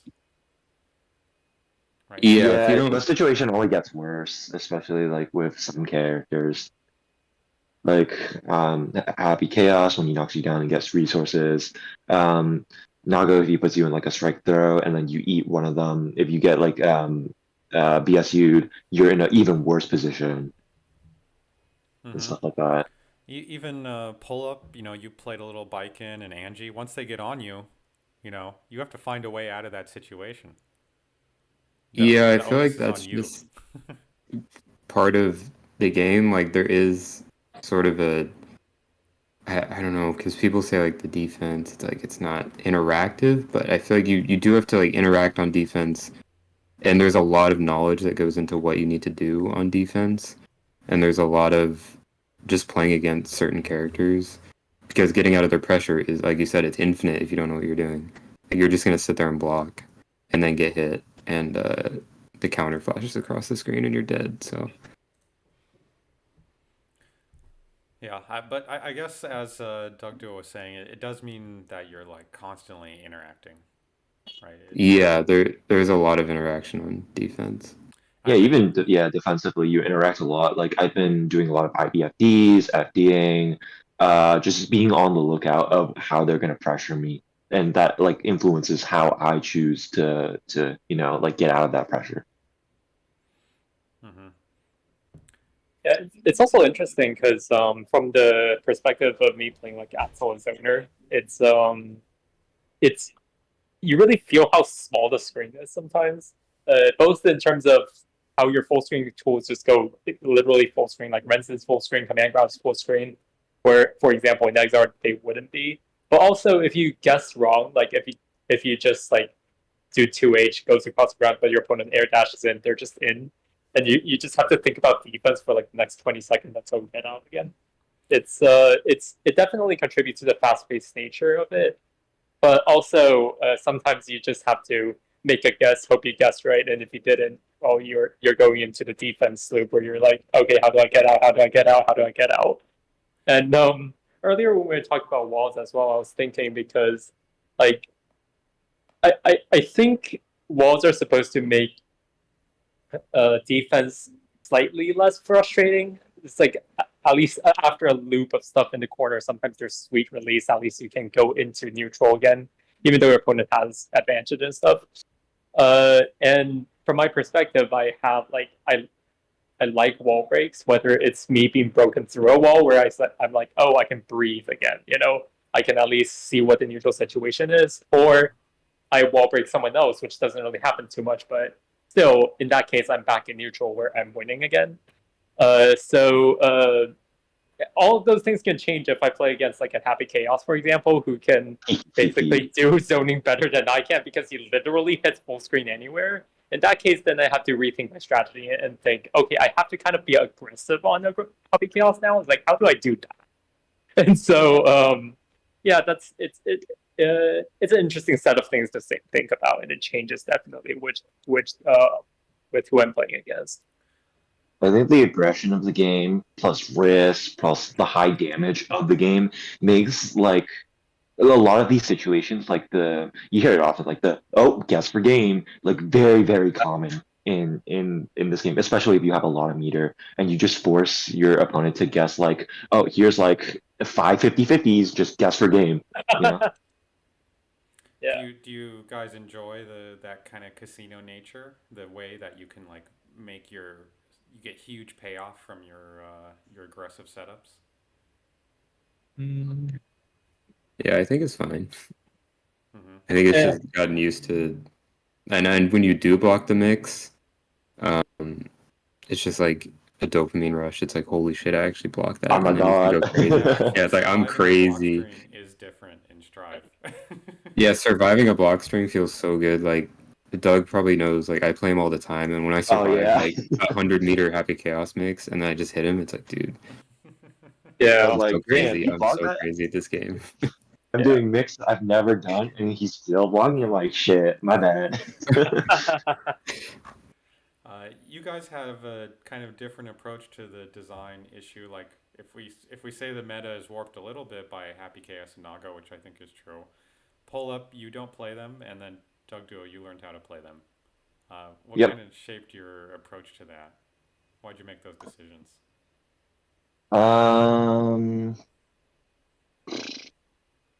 Actually, can you repeat the question? Sorry. So the meta is, in this close-knit meta, there are certain characters that can kind of cheat it a little bit. Yeah. There's Nago, who can kind of control full screen and use a resource to do, murder you. There's Happy Chaos, who, similar story. I think Zato is actually a great example of this too, where he can be aggressive constantly. Like, you're never not in trouble when Zato's on the screen. That's just how it is. Like oppressive pressure. Yeah. Just constant pressure. And the only way you can do it is to go on offense. So, Pull Up, you kind of have remained with these characters that still kind of have to navigate neutral a little bit. And then Doug Duo, May, I think, also has to navigate neutral, but then you do play Happy Chaos and Nago a little bit. Right. I'm just curious what your viewpoints on these designs are from that perspective. I see now. I think like Happy Chaos and Nago, because of how like strong they are and how they get to kind of skip neutral in a sense. Like I can throw a clone, I can like start doing a steady aim shot and just like go in with roll or just run at you. They are one of the more fun characters for me because they allow me to do my core game plan whenever I want to. Or like I can just do what I want to do, which is the fun part of the game. Instead of like, oh, let me just play footsies with you. Let me block your strings. Let me IB your stuff, and then I can punish you. Where and these two characters just like can kind of just let me just bully you. I can just kind of throw clone, just Beyblade in, command grab, and I put you in the corner. And that's, I think, the fun of Strive, because when you're in the corner or when you are in an advantageous position, that's where the fun really shines for your character. I think Strive's for bullies. Yeah. I think Why else do you think there's so many perfect rounds in this game? I don't Your opponent simply doesn't get to play. Yeah, there is. Sometimes it feels like I'm playing a CPU because then I just get to play and they don't. So you've embraced the bullying. Yeah. Philip, Angie is his own kind of bully, but what's your view on this? Yeah, I feel like I just stuck with Angie because I like the character and I like the challenge of trying to beat like these demon characters that are just roaming around the tier list. And when you do beat them, it feels good. Like beating someone with vanilla Anji felt so good just because the character might have been the worst fighting game character I've ever played. He was vanilla Anji was unbelievably bad, but you never heard me complain about it because I was actually having fun. Like I didn't I don't still to this day I don't complain about Anji's strength just because I think he can do it, and when I lose, like I still feel like it's my fault. Like there's something I could have done better. I don't like be like, oh, I lost. Like Nago did that. I wouldn't place. This is a different story, but I don't think I'd put Nago in my top 5 currently. So I'm not scared of some of these characters in the way that like they're meta defining. Like I just kind of see the rosters like, yeah, they could do it. And I like seeing when there's like character specialists that do things. Like watching Snake Eyes win with Potemkin was pretty sick because like That was hype. it shows that there's like character specialists out there, and you don't have to be playing these So you feel like crazy Nago Chaos characters. Strive has given you the tools to get out of these nasty situations if you can make the right read. Yeah, there's tools to get out of playing against these characters, and like I used to lose to Doug's Chaos a lot when we first started playing, and now like the matchup is so defined for both of us just because I've played him so much. It's very volatile. Yeah, you see a lot of like crazy stuff going on when both of us play because we played each other a lot, and like the Chaos matchup, Hanji is like it doesn't look like you'd think it would. Like it doesn't look lopsided at all when we play, just because I don't know. I've developed ways to like get around the characters. So yeah, there's tools built into the game to beat the high tiers. So I don't feel like the high tiers are as much of an issue for me. Yeah, master knowledge is very important. I'm not really concerned with Anji's strength either, Are you even though ready he to was. learn 26 spells with ×3 adjustment with the test Sounds case fun. That sounds indicators? fun. I'll give it a shot, but I don't know, man. So I'll say in the design of Strive, one thing that's kind of been interesting is as we get more characters added, we do seem to be approaching like more complexity. Mhm. Happy Chaos is one of the most complex characters in a Guilty Gear game, I think. You have to manage 2 resources and meter. It's not that complex. Well, He's actually a lot more simpler than you would think. he's a lot easy. You mean it's a lot simpler to play him? Yeah. I mean, it takes a lot of time, but you'll get You're there. doing a lot mechanically, that's for sure. Yeah. We've had the Testament redesign, which was like a 2-stage redesign. Those aren't that common.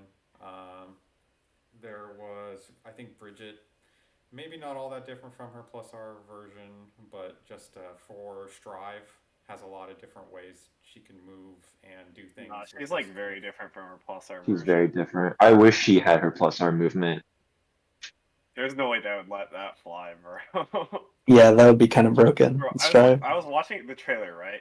And I was like, dude, is she gonna use Roger? And then she used it for like a command grab and a super, and I was like, okay, but like, what happened to like literally the entire rest of it? Yeah. So definitely simpler, but just the allowing that kind of movement and changes in movement into Strive, it hasn't been seen that much before yet. So I think in that way, it's a little more complex for Strive. I think it's an interesting point you brought up that all the DLC characters are like more complex than the base roster. I think the only 2 simple DLC characters I can think of are like Testament and Sin. Like all the other ones have like some unique thing going on that makes them more difficult. Like Gold Lewis has really unique inputs. Jacko is Jacko, and then There's Biker. Biken's pretty easy. I forgot about Biken. Never mind. Biken, yeah, you just kind of get in and do your thing. But it's definitely trended towards complexity, and Asuka is clearly the most complex character they've ever built, I think. Yeah, first Strive. I mean, to be fair, if there are ever to be 2 characters that are very complex in Strive, it's probably Happy Chaos and Asuka. I think so. Yeah. But also, I feel like the part of the reason why they're making a more complex character for DLC, part of it is probably because it looks like flashier and more interesting and stuff. But also, it I guess it's a way of making new character identities without infringing on what the base roster is already trying to do. Like I feel like the character designer's drive is that every character is supposed to do their own thing, they're unique, and like they don't blend together too much. But like with more DLC characters, you gotta have to think of some unique ways to differentiate themselves from each other, and more complex mechanics is probably one way to do so. So it only goes so far. I wonder where they're going after this. That's true. Yeah, And they sure are some. like definitely the Arxis thing also. That's like their specialty.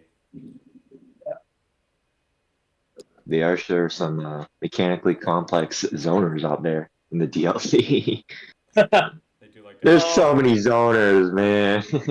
Yeah, Come again, on. that kind of projects control. Like like this is if this move feels really DLC. Chances are it controls a lot of space, or it's like really fast, or whatever like that. It looks nice. They need to add a rush downer with resources, with like 5 resources. Yeah. Or still a second bar. Yeah, there we go. He's got like Hey. charge, and then he's got charge 2 electric boogaloo. You have to charge it with the Tom button. Also, he has a third resource. It's a gun. He gets 6 bullets per round. It's only fair. If he's DLC, he deserves a gun. So, is there anything you guys are hoping for in the development of Strive that they'll add? I'll go ahead and go first. I'm kind of hoping they add like force break moves or something like an EX move as a little extra. I'm not really all that excited to see IKs because they generally just don't get used in competitive play, and it's probably toxic if you can make it so that there's a way to get into them like Zerd. In this game, especially because it's so aggressive and it's so one-sided. But if they could expand the field a little bit, like poor Espio here really has like 2 specials he can use. And other than that, he's just fucking micro dashing. I mean, he has amazing movement, but he doesn't really make a ton of decisions. He's just flying all the time. Of course, there's decisions being made in that, but I would like to see each character get like an extra move. I think that would be a nice addition. I agree with you there. I think extra moves would be nice. I don't know about force break, just because I feel like it would completely upset what they've done with the meter. Yeah, the balance of the But- game would be completely messed up.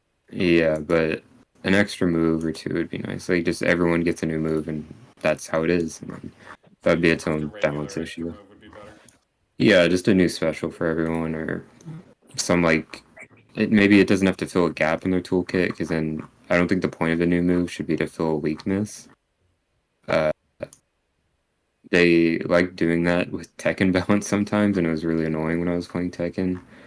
Like, for example, like Bob didn't have an I-15 launcher, and then they gave him one, and it was like weird because that was part of his identity, was that he didn't have an I-15 launcher. So I think if like they suddenly gave Anji like a full screen move, it'd be like, no, that destroys the point of Anji. Like we don't need a full screen move. I feel like that would kind of kill the identity to fill in weaknesses with new moves. But more just adding on to, if they're not filling in weaknesses, they'd probably just be pressure moves for everyone then, like new ways to pressure. What if they like redesigned the moves? Like they gave Strive Anji like the plus R Anji air grab where you can kind of combo off of it. That'd be cool. That'd be cool. That's fun. That's I mean, they've already I redesigned really- Trojan once. yeah. Yeah, They keep touching I it. really want IKs so bad. You do want I am an IKs? IK. I'm an IK fiend. You want a BM? Yeah. Dude, every time I play plus R or Exert, I try to IK my opponents at least once. Everyone I play, I IK them. You have a way to get in with stun though, and there's no stun in Zerd. I mean, Oh, I'll make a way. I'll make a way. Yeah, that's actually, it is like legitimate. You can stun someone and get it. I don't know how you would do it at all in Strive, like how you would make it so someone could do it. I guess it would just be a reversal that you'd have to be aware of while fighting them as long as their meter lasts or something. Yeah. just make it like a kind of like a super where it's like the command grab, so I can just run in and do like the super, but it's the IK, and it just single kills. You think it's the command grab everyone gets that does IK? Yeah. See, that's what I was talking about with if you change it so it's works good in plus pressure, it'd be fucked up. Yeah. But maybe if it was 100-meter or something. Truly a guess for game moment. All right, so we're wrapping here. We're getting near the end. Is there anything else that you guys really like about Strive that you want to mention real quick? Actually, I do have something, and it's kind of unique to Axel in a way, because Axel, I think, is the only character in the game where he actually had one of his motions changed throughout Battleless patches. Like if you guys remember, at launch his Axel Bomber is jump DP. Now it's an air fireball. So basically, instead of doing a 923 input for DK Bomber, I do 2369. And like, if you guys can imagine that, actually, that's a lot easier to do, at least for me. And to be honest, if Axel Bomber was still an air DP motion, I might not enjoy Axel as much. And the thing is, I feel like in general, a lot of Strive motion inputs are pretty intuitive and pretty easy to use. Again, I'm not sure if it's the same with all the other characters in the game. But the fact that from an execution perspective, Strive is relatively lenient, I feel like again feeds into the idea that Strive is supposed to be a game for beginners to try to dip their toes into the Guilty Gear series and then to go from there. Again, just a little bit of design that I found was pretty interesting, and also kind of unrelated, but I also like the fact that Rainwater drags your opponents in now, so you can do more stuff with it. It's fun. It's just different adjustments that they make to make more things happen, to make you experiment more. Yeah, I think there's a lot of fun changes in the kit, like the way Zato Frog brings you in for the combo for the sandwich and things like that. Definitely, yeah. Pull up. Strive love. Yeah, I think my favorite part of the game is just summed up. It's easy to learn, but very hard to master. There's a lot going on at the high level, and like, I think what I appreciate about it now is when I was in school and now that I have a job, it's like this is a game I can just sit down and play, and like I know what to focus on. It's very easy. You won't lose your FRC timings. Yeah, there's no like overarching like really complex thing going on. Like it's designed to be simple. It's the working man's game. I don't know. Job or Mangetsu, if you have anything nice to say about Strive, let us know. Okay, silence, Dunk Duo. How much to say, huh? It's Totsugeki, isn't it? It's the best Totsugeki. Yeah. Funny voice line. Can't say much more. All right, well, it's certainly not going anywhere. All right, this has been our Guilty Gear Appreciation podcast. Thanks to all of our guests who stopped in. I think everyone loves Guilty Gear. It's pretty good. It's pretty good. It's really unique. We're all glad it's here in the fighting game space. Yeah, cool. So here's to another 25 years. Guilty Gear Strove and Strive and all those. May Daisuke's vision continue forever. Looking forward to the next album. All right, guys. Thanks for playing. Later. I think that Yep. should include Thanks, man. Peace. Thanks for having us.